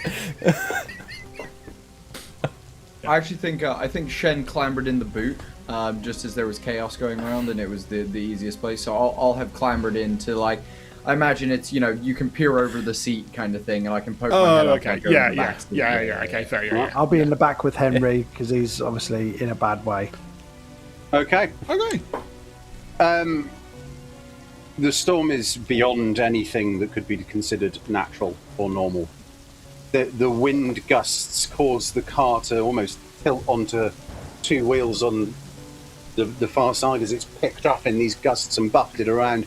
You can barely see any distance at all. I'm going to need a vehicle handling. We'll drive auto, but with a penalty die. As you slowly, but quickly enough, leave the car park of Little Tregaw Mining Museum. Is the window still open? No, wound that up. Well, you would have wound that up to get in. I will have wound it up. Yeah. If not, I was going to say your penalty dies because Henry is in the back just screaming. But yeah. I mean, fair. Anyway, absolutely smashed it with a 16, which is an extreme success again. So totally smashed that, and with a penalty because it was 11 or 16. Fantastic. Okay, nice. So you make pretty good time. Despite the weather, I mean, the roads are clear of other vehicles. The animals, livestock that had been going crazy before is going very, very crazy now. In fact, there are a couple of cows and a number of sheep that try to ram the car as it passes. They clearly take after it, are charging towards it. You manage to avoid them.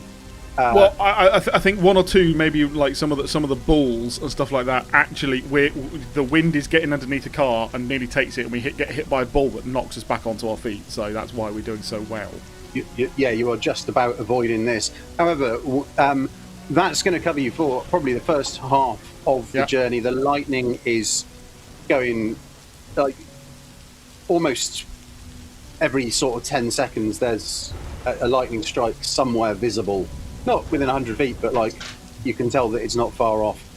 Some of them much closer than that. In fact, at one point, a cow in one of the fields alongside the road is struck by lightning and just kind of like bursts.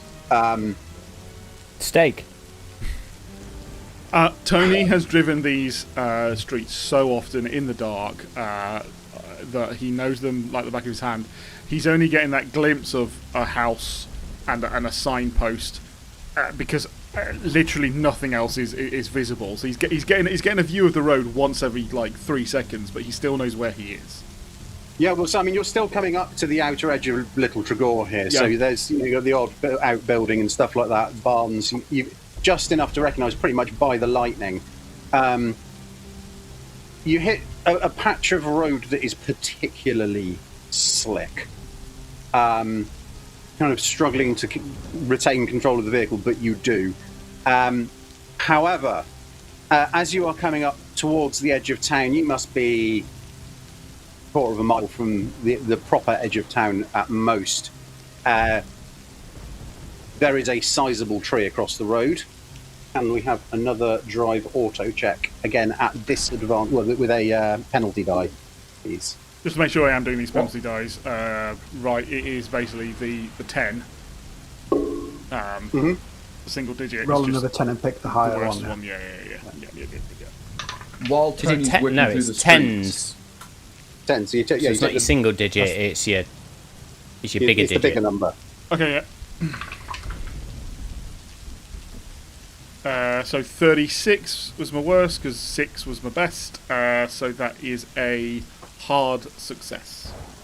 Okay, so you just about managed to pull to a stop without making any contact with this tree, but this is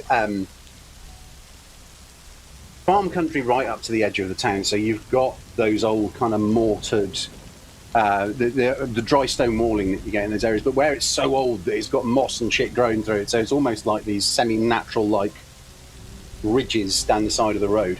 You manage to stop, but you are not getting the car past this. I'll turn to the back because apparently everyone's behind me. I'm like, well, now what, lads? I take it this is a tree too fucking big to move. It's too big to just drive through. Three of you trying to shift it. Go around it. I can't go around it. Go around it. We've got to try and move it. Larry, Shen, give me a hand. Come on. okay. I was like, just I'll hug hop myself. out, Yeah. and as we start walking towards the tree, I'll be like, "Who do we even call? We know that the police are dirty because the one guy was involved, but Shen, I who don't do give we a call, shit. guys? I don't give a shit. Get this rock back to the pub. We need to get to Barry. He's the only one who can help us. Right, lift with the knees, not the back. Push. Yeah. So we're gonna try and like twist it out of the way to get the car past. Yeah, okay. So, I mean, as I said, we're not talking like an oak tree here, but it's not small. I think this is probably a multi-part check. So, first of all, how are you going to work together to try and, I guess, pivot this enough so that you might be able to shift it at an angle? You're not going to be lifting it. Definitely too much for that, but... It's a push and pivot. It'd probably be Shen, Larry, on 3. 1, 2, 3, push. So I'm going to be giving the commands as to when to push, and will have guided Shen and Larry to like where to. Cool. Well, in that case, can I have a strength check from each of you? And on the basis that you're working together on it, we will allow a bonus die for each of you. Okay. Oh, thank God I'm for that so bonus glad die. you said that because I rolled 97 to start off with. I and rolled it- 96 to start with. And it's but I now did turned into roll. a 17. A 46, which is a success. 17 for Regular me success. is a... Hang on, so for strength check, half for me is a 20, so that's actually a hard success. Okay. So, and Shen, did you say that was a success for you as well? Regular. Okay. success. So you definitely managed to be honest, to say the first bit is it's almost kind of that rocking motion to try and get it moving, and also get whatever bit might still be attached to the other end. That kind of like weird broken trees have got that fibrous kind of flexibility to them. Like trying to get that to move. You do get it to move. It drops down into the road, so you feel like you could now do the pivot side of things. However, as you glance up, there are a pair of cows, a cow and a bull, coming down the road at speed towards the back of the car. I've been chased by a cow before, they didn't mean business. Cover! Just going to jump the other side of the what is it? The stone wall. You know, the shale stone wall. Just getting out of the way. Yeah. Larry? I'm going to stand to the other side of the tree, hoping the cows will ram into the tree, trying to get to me and move the tree. Okay. Shen? I will just look at Henry's sad fucking face through the windshield, and just be like, "Fuck, sorry, dude." And I will also join Larry on the other side of the tree. Okay. Henry? Stop licking the windows, Are Henry. you wearing a seatbelt? Yes, because I think in this insane state where he's afraid of water, he does not want to touch the water in any way, shape or form. So he's thinking even if the car crashes, the seatbelt is going to hold him in the car. I'm like going, trying to get the cow's attention so they ram me, us, not the car. I mean, I probably, unless I look in the rearview mirror, I probably don't even notice the cows, because you said they're coming towards, they're running towards the back of the car, right? So I'm focused on the gents ahead, just seeing what they're doing. And also, to be fair, the lights are on, like, just because I can't see, so, you know, it's probably the only thing they see as well. So, you are blissfully unaware right up until you hear the shattering of the rear window. Yeah. And probably the snapping of the bull's neck as it impacts with serious force. Rain washes in. Your immediate phobic response is almost dampened by the second impact of the cow, which doesn't so much bend and snap as burst. And a tide of what you can only think of as kind of rat-sized, writhing tadpole-type things gush into the car, over the back seat, onto you. Oh, I'm scrabbling for that fucking seatbelt now. Let me get my rifle out and get ready for this fucking 20-gun salute that we're doing here today. Jesus fucking Christ! Goodbye, Henry. Shit. Rolling really well on the in brawls tonight. I don't think I've missed an attack. Can I attempt to dodge if you're doing that? I mean, you can. You're wearing a seatbelt in the back of the car, so yes, That's true. I'm Right, I'll take the penalty die, but I'm not going to sit here and take tadpoles up my arsehole. You can, yeah. You might. Sounds like a Michael Barrymore party. The weird thing to say on the Fucking first Diddy day. party over there. Was it good? Nope. No. Okay. It was a 94, so God. I have fucking failed. So yeah, on a dodge, I needed to get under a 30 and rolled a 94. So it's a failure, Okay. but not It's a a fumble. failure.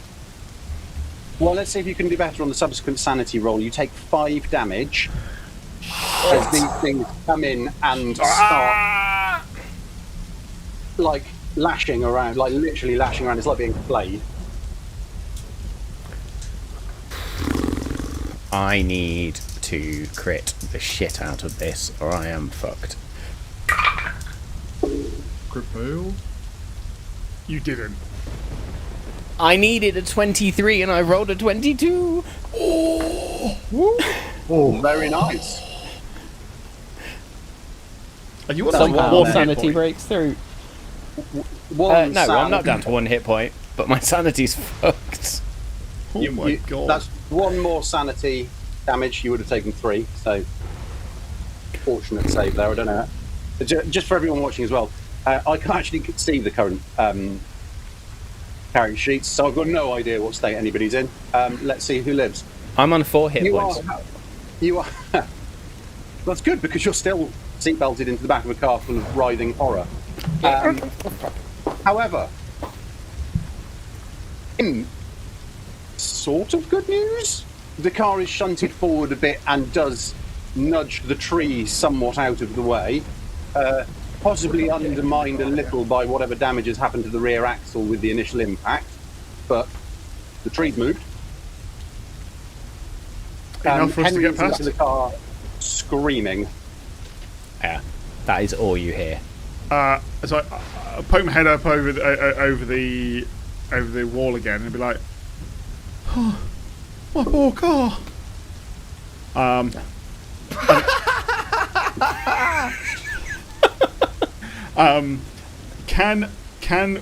Can I get the car past, or do I think I can get the car past now?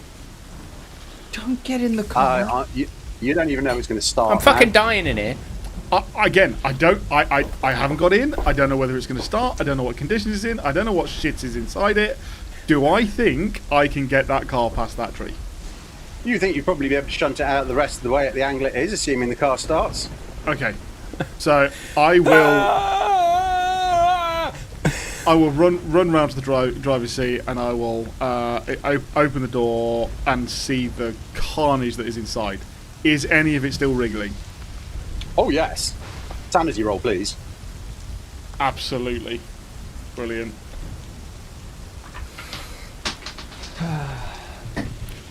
Henry's covered in what Larry, looks like I've got a plan. upsized angry Minestrone soup.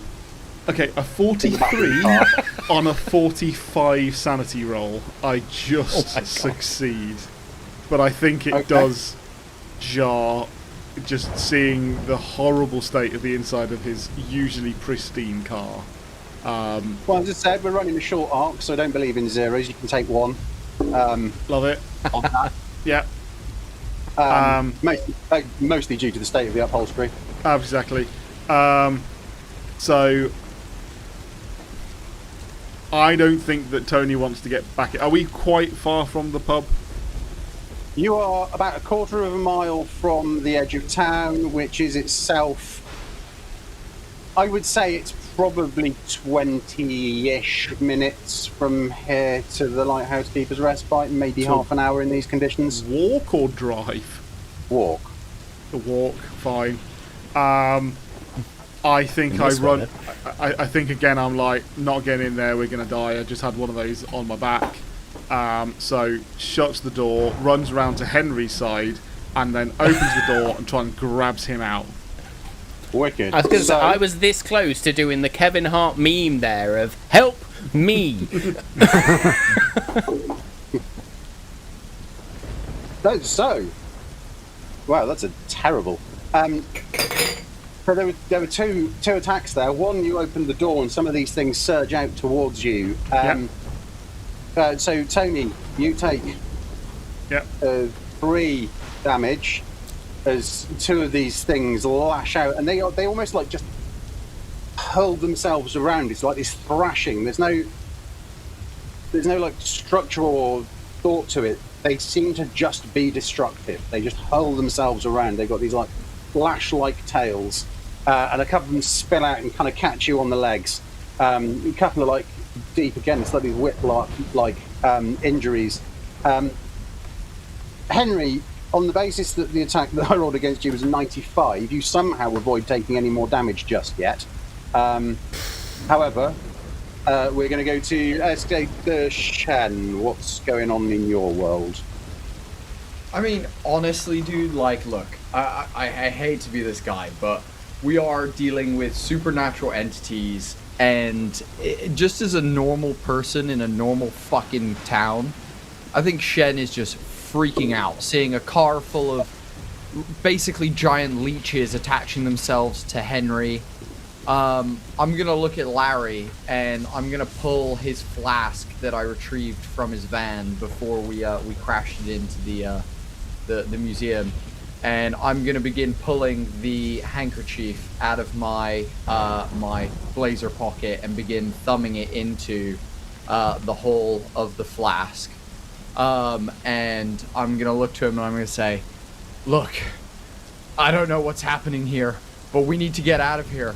I'm gonna face Tony and be like, "Tony, get away from there! We need to go!" And I'm gonna light the end of the... Are you trying to make a Molotov cocktail with a flask of tea? No, with a flask of alcohol. With a flask of alcohol. Like a what's it called? That's some the strong tea, shoulder that is. bottle. That's some proper builder's tea, that is. That's a Yorkshire tea right there. I was gonna say that's your nan's tea because it always came with a shot of brandy. Yeah. And if Tony is willing to get away from the vehicle, I'm gonna fucking throw this Molotov cocktail at Henry in the car. I mean, I'm pulling Henry out. Like, that was my plan. Bodhi, what did I do to you in campaign 2? Dude, I'm trying to eliminate this problem, bro. You're fucked, man. I love you, but they're all over you, homie. I'm out of here, dude. I love you so much, but this is it. This is how it happens. This is how it ends. Okay, so, I mean, the weather's pretty inclement. So, I think we're going to go again probably for, probably a luck roll in terms of getting that thing lit. Larry, we're going to come to you in a second to find out what your addition to the whole scene is.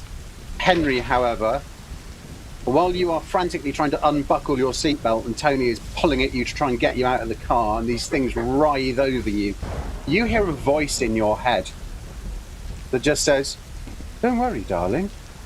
Just give in, and then we'll see each other. Wouldn't you like that?" Guys, he's gotta go.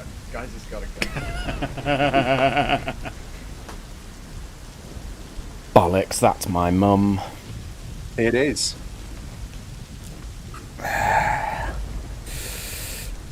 Okay, what sort of check do you want me to make? I can make a psychology roll. I don't think know that why. This is, at this point, probably a sanity roll. 100%. Okay. See you later, Henry.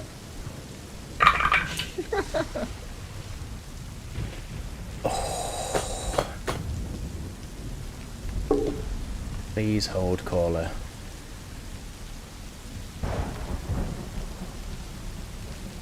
Please hold. No, can't push that. Tension's So killing I needed a 22. Oh, I have rolled a 38. I am going to burn luck Okay. if I can. I think I can. Do you have 60? Oh. Can you use luck on a sanity roll? That's what I was just trying to check. And as far as I can see, so I can't push it, but I think I can use luck. Yeah, you can. No, we've already established this. Yes. Fine. Whatever. Vermicillitude. Yes, you can. As long as you've got the 16 plus luck required. I have 25 luck, which, 1, 2, 3, Okay. 4, 5, 6, 7, 8, 9, 10, 11, 12, Cool. 13, 14, 15, 16. So I will hear that and hesitate for a moment. Oh, I've just googled it and it says you can't use them on luck. You can't use them on sanity rolls. Only for amazing. skill rolls. That's literally the AI response at the top of Google. So take that as you will. In which case, I will hear it and hesitate, and in a moment look towards Tony, and then my eyes will go, or my expression will go blank, and I'll just stare off into the distance as if all these fucking crawling massive sperm things are not bothering me whatsoever. Mum? You feel. And that'll be a weird grin. You feel the back of her fingers caress your cheek. Non-limp hand. As Henry gets engulfed with these, and I realise there's not even a bit I can touch before I touch one of these other creatures, I'm gonna like trip backwards in that kind of, I'm trying to get away as quickly as possible, but my legs aren't working properly, so I kind of, stumble backwards, hit the floor, and just see them just swarming all over him, and I basically I can't see Henry anymore. So actually, what you see is them swarm in to Henry Oh Jesus! in a series of. I didn't these know how kind you're of- going to make that worse, Steve. as they tense up and pulse as you've kind of witnessed before. and he starts to twitch. Henry,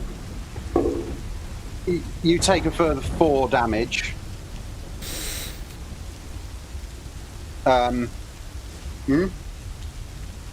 Sayonara.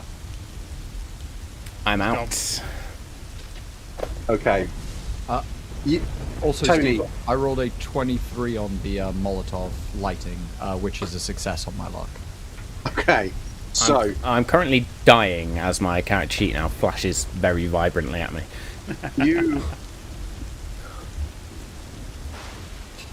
What you see, Tony, shortly before a Molotov cocktail sails neatly through the front windscreen and bursts inside the car, is Henry twitching and pulsing, and the twitching becomes less and less, well, normal, I guess.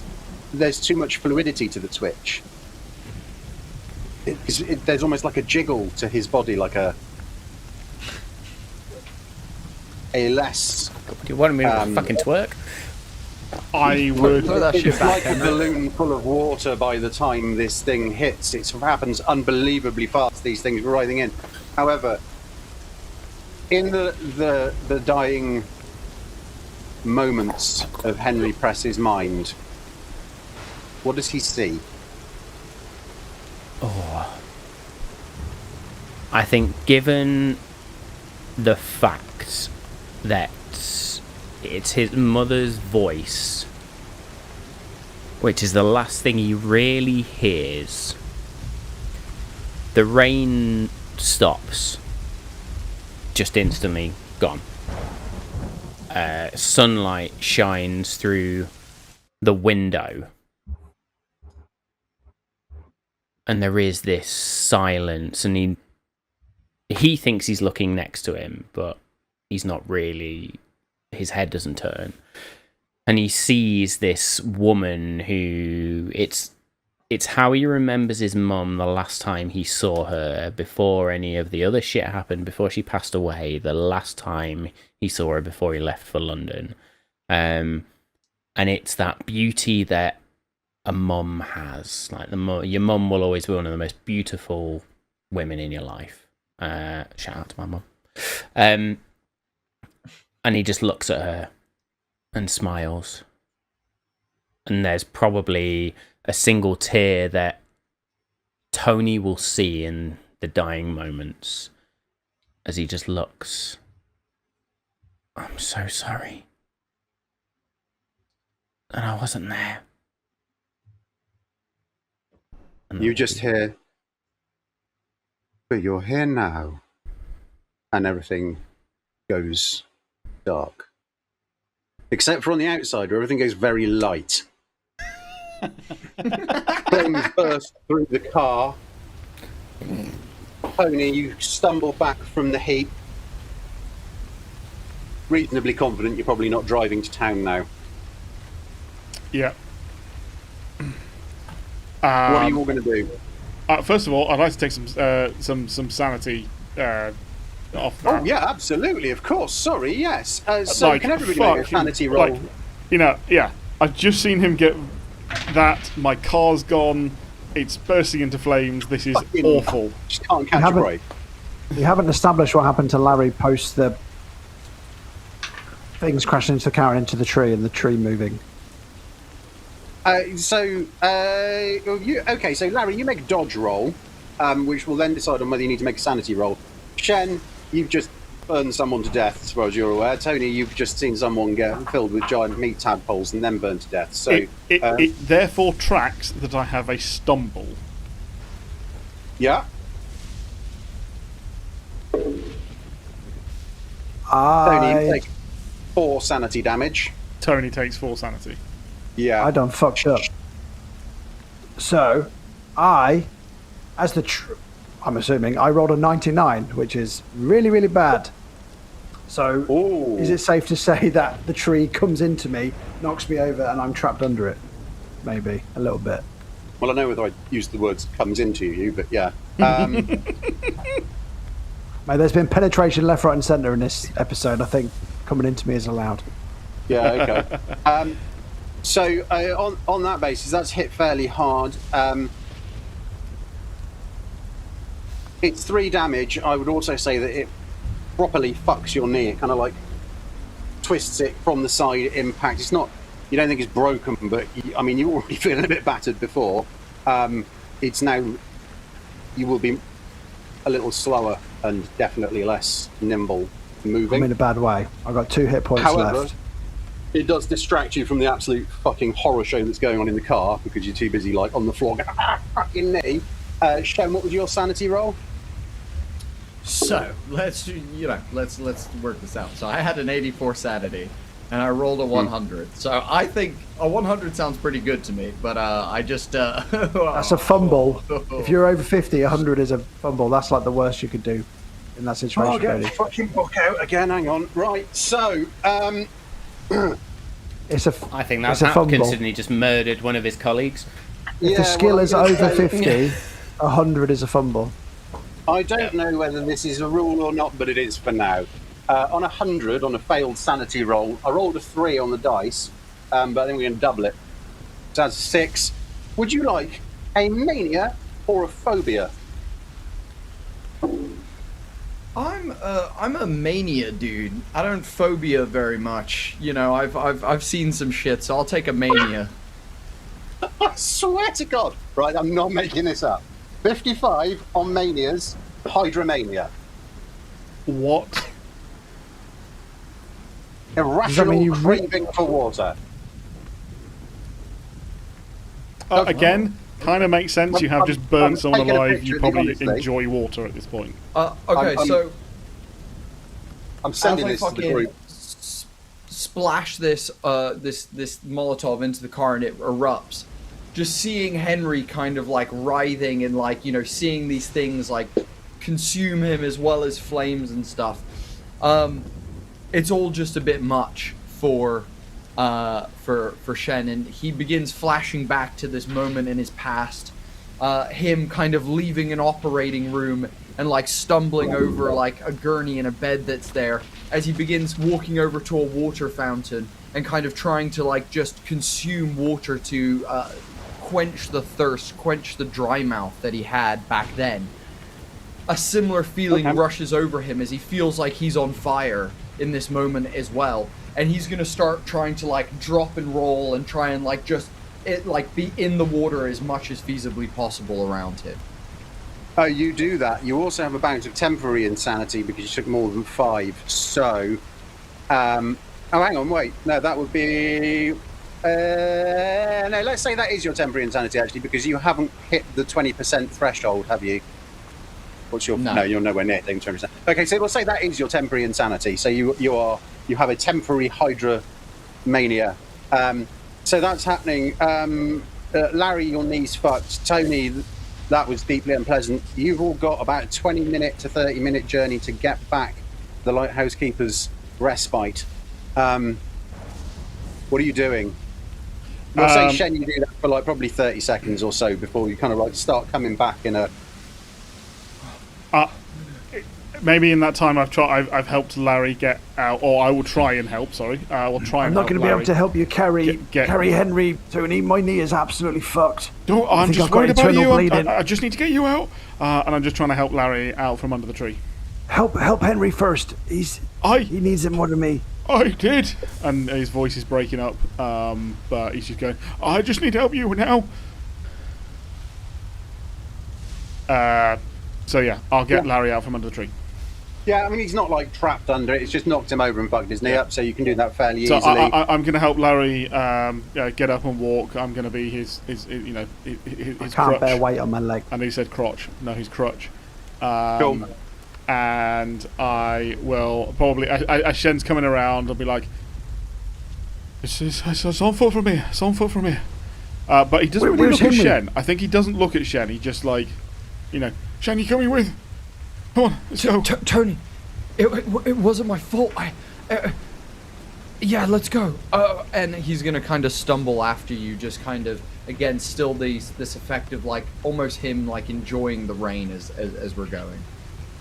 Nobody's answering my question, so I'm going to try and turn around and see where the fuck Henry is. and then all I'll see was a burning blaze of car. And my head will just drop. And I also almost become like dead weight in Tony's... I'm sorry, Tony's Larry, arms. I'm sorry. Right. I'm just carrying it. Can I do my sanity check now? I've seen the wreckage. Yeah, certainly. Everyone can join in. Nobody can have too much sanity. Oh, fucking hell. I rolled a 6. That's really good. I'm apparently okay with it. I think you're probably numb to the pain. Yeah, I suppose I was his only friend, but I got loads of other friends. So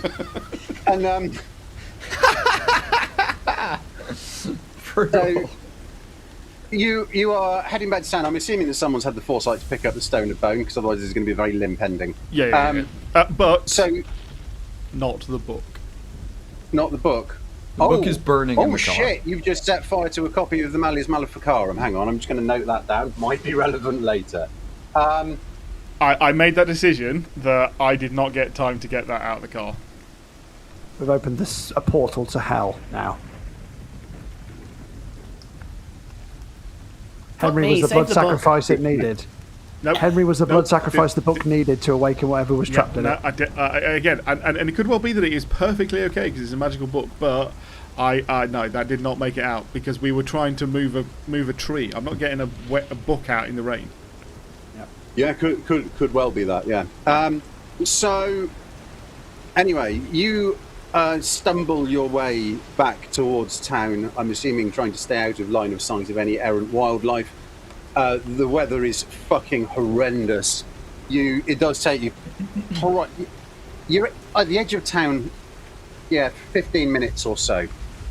You are. Sorry, daft question. Do we pass any cars just on the street? You don't pass any cars, no. But as you get some way down the first main street, well, it's not the main street. You kind of like go off around the side. You know, there's a shortcut over towards the pub. So rather than follow the main road down, you get on. You take off one of the side roads.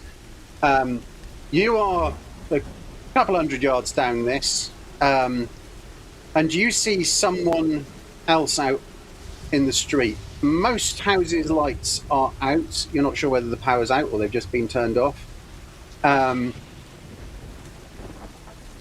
There is someone heading in the opposite direction, down the opposite side of the road, along the pavement, struggling against the storm. Shoulders hunched down, head down, kind of moving almost like in a low crouch. As you approach, they look up in your direction. They're, I don't know, no more than 100 feet away. You can just about make out Constable Richard Lover. Okay. And as he sees you, he stands more upright and shouts something that you can't quite make out, and then starts frantically waving his arm in a kind of like move aside type gesture. As you do this, you hear glass shatter again. The front room window of the house nearest to Constable Lover explodes outwards, and for a moment you see a dark lash, almost like a frog's tongue, but far larger, crossed with like a length of intestine, strike out from this window. It bursts through the glass, and it strikes the constable in the side of his chest. He jerks sideways as the blow kind of carries him, but then he suddenly lurches back in the direction that this thing came from, as he is hauled at speed back into the house, through the front window, limply dragged over the shattered glass. You don't hear a sound, and he doesn't come back out. Do we have to pass that house to get to the pub? There are other roads. I think it's safe to say we This stay is away the from most direct windows. route. Stay in the middle of the road. Yeah, I'm gonna divert and go a different way to the pub. Okay. Make me a navigation check. Navigate. None of us are bothered about saving Richard, clearly. Nope. Nope. Got our own thing to do. Navigate. Fuck dick, as they say. I met my extreme success. You met your 14. extreme success. So, You know, there's probably a couple of routes from here. Some of them are quite roundabout and would probably add 10 minutes to the journey. You know that if you backtracked very slightly, you could cut down the back of Old Smithy Lane and then take a right and then a left, and you would come out probably about 150 feet, something like that, from the Lighthouse Keeper's respite. What's up, Larry? Never taken a shortcut? Well, as long as we don't go past anybody's window. What route would you like to take? Are you going roundabout? Backtrack, yeah. So are you taking the more roundabout, slower route, or the quicker one? The quicker one, the backtrack, take the little lane or Smithy Lane, go around and then cut out so that we come back towards the pub. Okie dokie. Just for my understanding, who's carrying the Stone of Bone at the moment? Not Tony. I think Larry picked it up. I'll be holding it because them two are holding me. There you go. Okay, yeah, that makes sense. Cool. So you went for the shortcut down Old Smithy Lane? Yeah. Okay, yeah. So Old Smithy Lane's quite narrow. Lane. It's also, if you cast your mind back a week, home of the Bars family. Number 34. Yeah. Fuck. Who's to the right of Larry as you carry him? I was imagining him. I was imagining being on the left of Larry. No, Shen. On the right. Shen.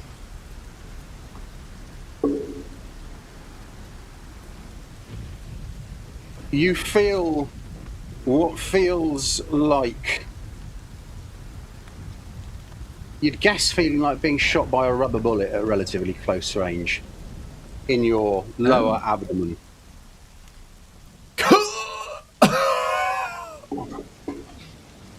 You take 5 damage.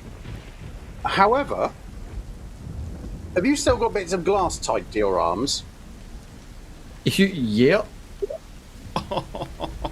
Then you can make, it's going to be at disadvantage, but will allow a fighting brawl attempt to slice this proboscis-like strip of flesh that has just pierced your stomach somewhere above the appendix.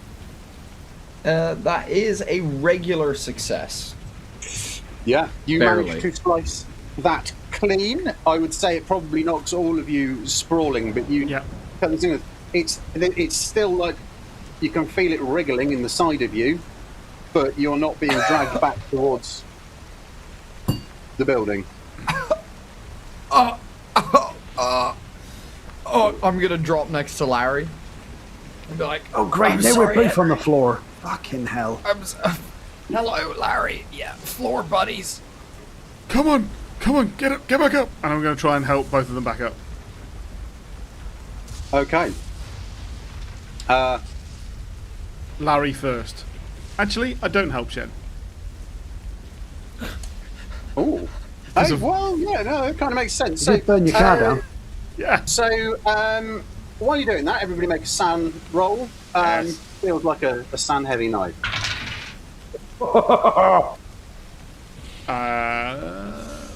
97. Oh, sorry. I thought I'd meet it, but I did a 4.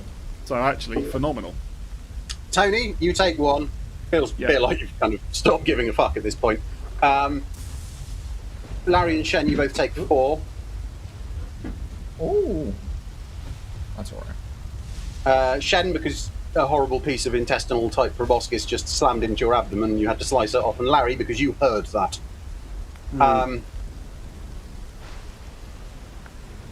So, yeah, the rain continues to pour down. Tony, I'm not going to make you do a strength check to help get these two back up on their feet, but you guys are moving slowly. And I would go with maybe cautiously. Yeah, I'm actually going to impose another sanity point on me as well, on Tony, as he also considers grabbing the stone and running, because he's the only one. Make a sanity roll. Let's see what the dice Do say. it, Tony. Do it, Tony. Come on. Do it, Tony. Okay. 27, so I do still beat it. So you think about it. I do. I look at it. I look at it hard. I'm like, Yeah. no, I'm going to help Larry. Tony, you'd get there a lot quicker if I weren't hobbling and he weren't drinking from puddles every 5 minutes. No, Larry, don't talk like that. Don't talk like that. While still staring at it. I will like kind of basically. I'm on 2 HP at the moment, so Yep. I both. will feel that thing kind of wriggling inside of me, and I'll kind of push away from those two and be like, It's all right. You get to the pub. I need to pick something up. I dropped something. You keep going. Shen, no, come with us. Tony. I'm sorry. For Henry. First time he looks up at you when you say you're sorry. I'm sorry. and There is- I'm gonna like take a step away from them and like turn and go down like the alley to our right, basically, and let them continue on. There is a loud metallic crash up at the top of the road where you entered. Something probably the size of a large house dog, Labrador, something like that. But doesn't, in terms of shape, look an awful lot like one. It's hard to make out from this distance. Slams barreling into one of the cars and seems to kind of like recover itself, and then lines itself up and ricochets off another car at the top of the road, sort of like making its way down the road, almost as if it's just hitting anything that it can get to in order. Larry. Tony, even. I'm Larry.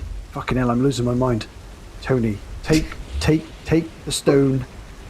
I'll get in the way of whatever that is and give you a fighting chance. Love how I would chill like another Larry sanity is. roll out of that, please. Larry's voice is so fucking. It's just like, it's all good. Don't worry. I'm here. It's almost like a a little southerner. It's an acceptance of how fucking grave the situation is, that you almost a calm comes over you when you know it's the end. Do you know what I mean? So I rolled another sanity check. I'm under my sanity, so I think I probably do have clarity on that. Yeah? So,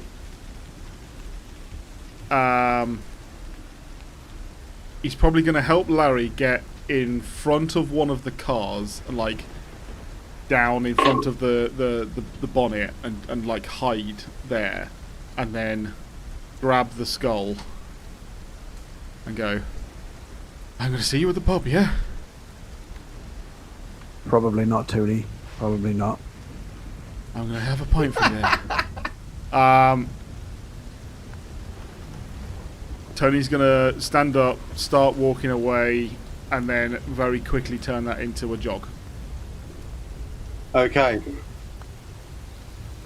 You can't tell, but obviously there's now tears and rain pouring down his face. There's that wet, heavy, soggy, splashing run that you have. Your clothes are drenched, your shoes are drenched. The water's... I'm carrying an the extra rain's 10 falling so kilos. fast. It's just ridiculous, isn't it? Yeah. And it's like an inch thick on the ground all the time, even though it's running off. It's incredibly heavy. I'm it's slipping being swirled and- around. You yeah. get these weird, like, gouts, almost like water devil type things being whipped up. There's enough it's getting into my boots, into my work boots. It's like actually pooling in there as well, yeah. So you run. Shen, you've headed down an alleyway. What are you doing? He's gonna like take a stumbly couple of steps and then kind of fall up against someone's fence and be like, and as I do, I'm gonna like cough up this like black ichor and blood, and I'm gonna be like, I'm gonna reach into my bag and pull out my scalpel and be like, at least it's by my own hand, like my love. And I'm literally just gonna stab myself in the throat, go round, and then just fucking against the fence, and be done. So Shen, knowing he's in no fit state to get anywhere, And a man of medicine, knowing that even if there weren't something coming to get him, there weren't threats. He's taken a significant abdominal injury, and he knows that that's not a great way to go, and takes matters into his own hands. It's a slow, painful one, even with something Just wriggling inside you. Another body in Little Tregaw. Yep. Larry, you are propped up between two cars. You can hear this thing barreling down the road, slamming from vehicle to vehicle. Tony. Yeah. You round the corner and can see the lighthouse keeper's respite. Yeah.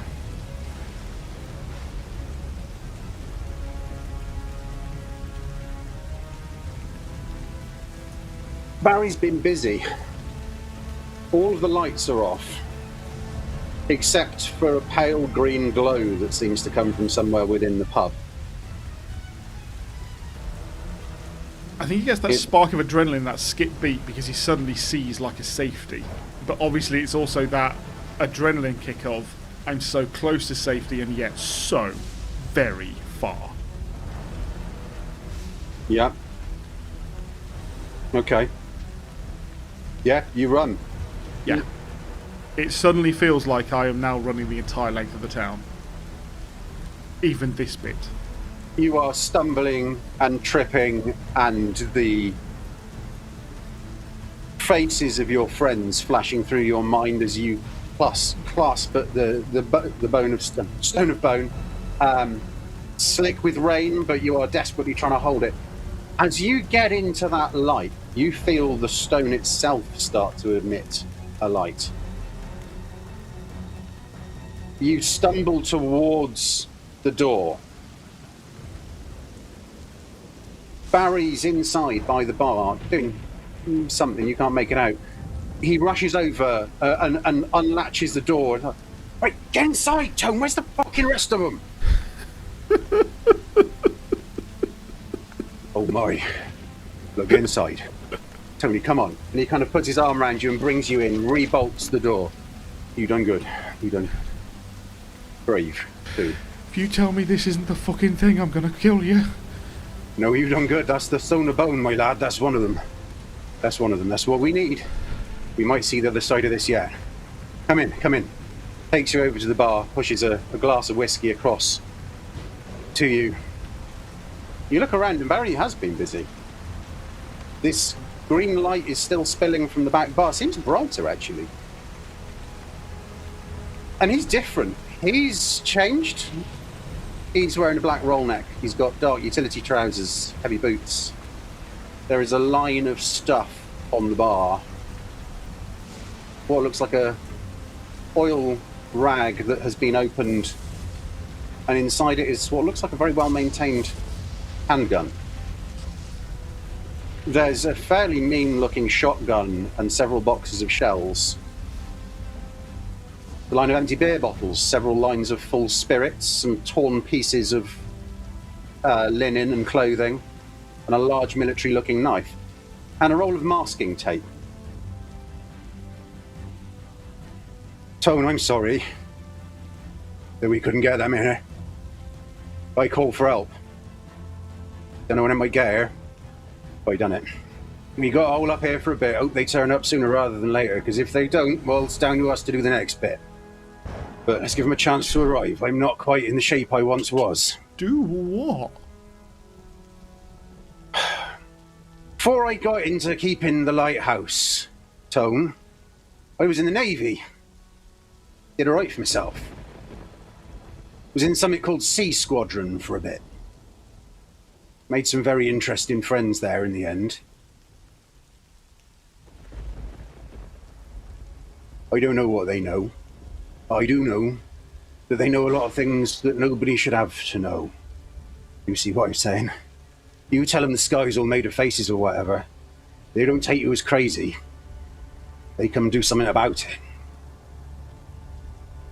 This is some brethren shit, innit? Well, you see, the brethren made friends some time ago with other organisations. Give me a hand with this masking tape and I'll explain. He tears off a strip of masking tape, about 3 foot long, cuts it off with a knife, and runs it horizontally across the middle of the biggest window at the front of the pub. I need 2 more of those. Same length. Quickly. I'll cut him off. He takes them from you and he smooths them onto the glass, both at an angle, forming a black triangle in the front window. Right, I'll have to do. Now he waits. What the fuck did you just do to the window? It's a marker of sorts. Triangles ain't always triangles, you know? Sometimes they mean other stuff. Symbols, ancient letters, all that sort of thing. This is one of those. It don't hurt that there's green light here either. Makes it all the clearer. The green light is keeping us safe, yeah? Green light's keeping us safe. You all bashed up. Yeah, Tony's going to just walk behind the bar. No permission, no asking. Just walk behind the bar, grab a tumbler, and just pour a whiskey out, and then just stand there, probably with Barry the other side, so they're complete opposites at this point. And he's just like, "Fucking tell me everything. They deserve to know. I wish they were here." Thing is, Tone, usually I couldn't tell you this, but the interesting thing is, my friends don't discriminate.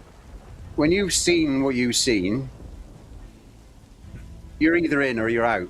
And if you're out, that's a problem. You're a good guy. I know what you've been through. Better than you might think. There's a group. It's not official. Was once when the Yanks was running it, but they fucked it up like everything else. Now we kind of self-organise, you might say. So I put in a call. Do you know what that symbol is, Tone? Do you know what the Greeks called it? It's a fucking triangle. That's what the Greeks called a delta, Tone. And that's what my friends is going to see when they get here. Okay. And that'll be the best chance we got. So you and I, he's going to go and sit, keep an eye out. You ever fired a handgun? He kind of recoils from all the guns that are near him, or the two weapons. Right. Like, no. Don't you worry. You can keep the whiskey company, and in doing that, you can keep me company. Stay calm. Tell me some stories. I can tell you some stories from back in the day. And we'll wait. But I guess this time tomorrow, I'm probably going to have to go for a wander myself. So, just to prepare you for that, you'll be safe here. I promise. Okay. All right.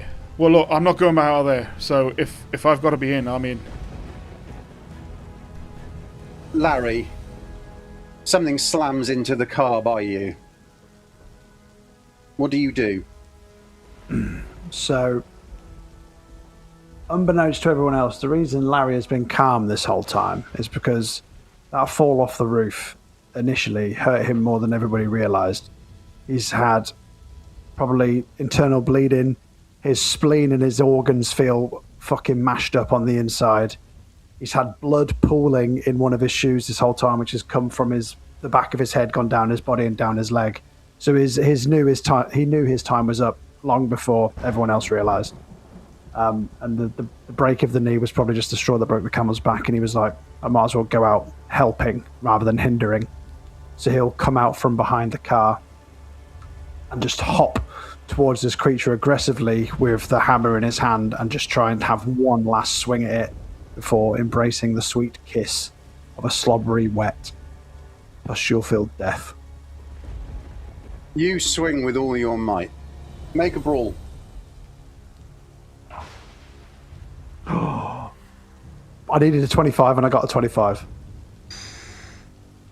The last thing that you see or sense in this world is the hard, wet thunk of that hammer connecting with a really satisfying blow. We're not going to roll damage because you never find out quite what the outcome is, but you know in your last thought, you went out swinging. That one's for Henry, you bastard. Down the road, as you slump to the ground, in a street in Little Tregaw, not far from the high street, little back street. The locals know it well. The lighthouse keeper's respite. Rain whips sideways and the sky flashes with now near constant lightning. It's dark despite the time of day, and the clouds are so thick that no hint of sunlight is breaking through.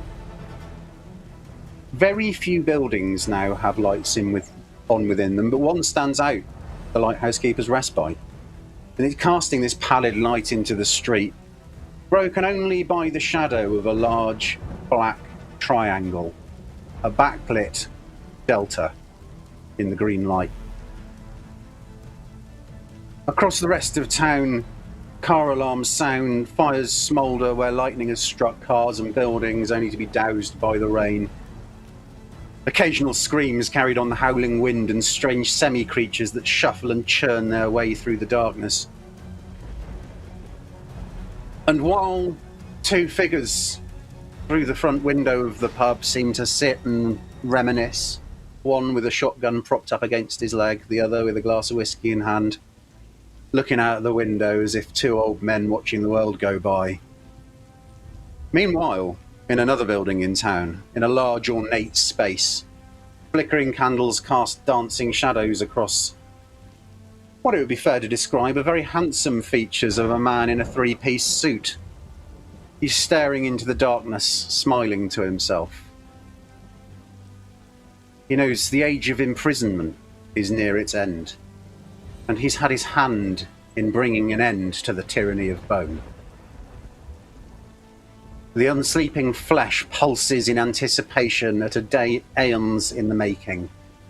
Countless centuries suffered in darkness and denial, awaiting the time of the freedom of the flesh. And the man knows he shall be rewarded by his lord, the eternal unsleeping flesh, Muriosis. Nailed it. We're not here next week, but we will be back the week after to start our 3-session-ish arc of Delta Green, where we find out what the professionals do when they arrive. Thanks to everyone for indulging my mad and increasingly slapdash and improv bullshit on this one. I've had a wonderful time, and I'm very much looking forward to the next arc. You've all been an absolute pleasure to keep. Steve, thank you so much indeed. Thank you. Can't wait to bust in with a shotgun next week. Not next week, week after. Amazing. Amazing. Steve. Love it. Absolutely stunning. Brilliant. Don't know what else to say. And I guess we probably need to get in and unpick that in MMU. Yes, we do. Fantastic. Matt, is there anything that we need to get point of order on next week? Because we're not going out live. No, so next week is a hiatus for us all. So we will not be streaming next week, but the week after we will be back with a vengeance, I think is the term. As Steve says, the professionals roll in. But Steve, fuck me. Standard, just holy shit. First 3 episodes of this mini arc, and but for all reasons, I think amazing first 3 episodes, mate. Look forward to Delta Green. This is going to be awesome. Can't wait. I better go and learn the rules for that one. Yeah, me too. Me too. It'll be fine, lads. That's pretty much all of us. Love it. See you next time, bitches. See you next time. Thank you all. Peace.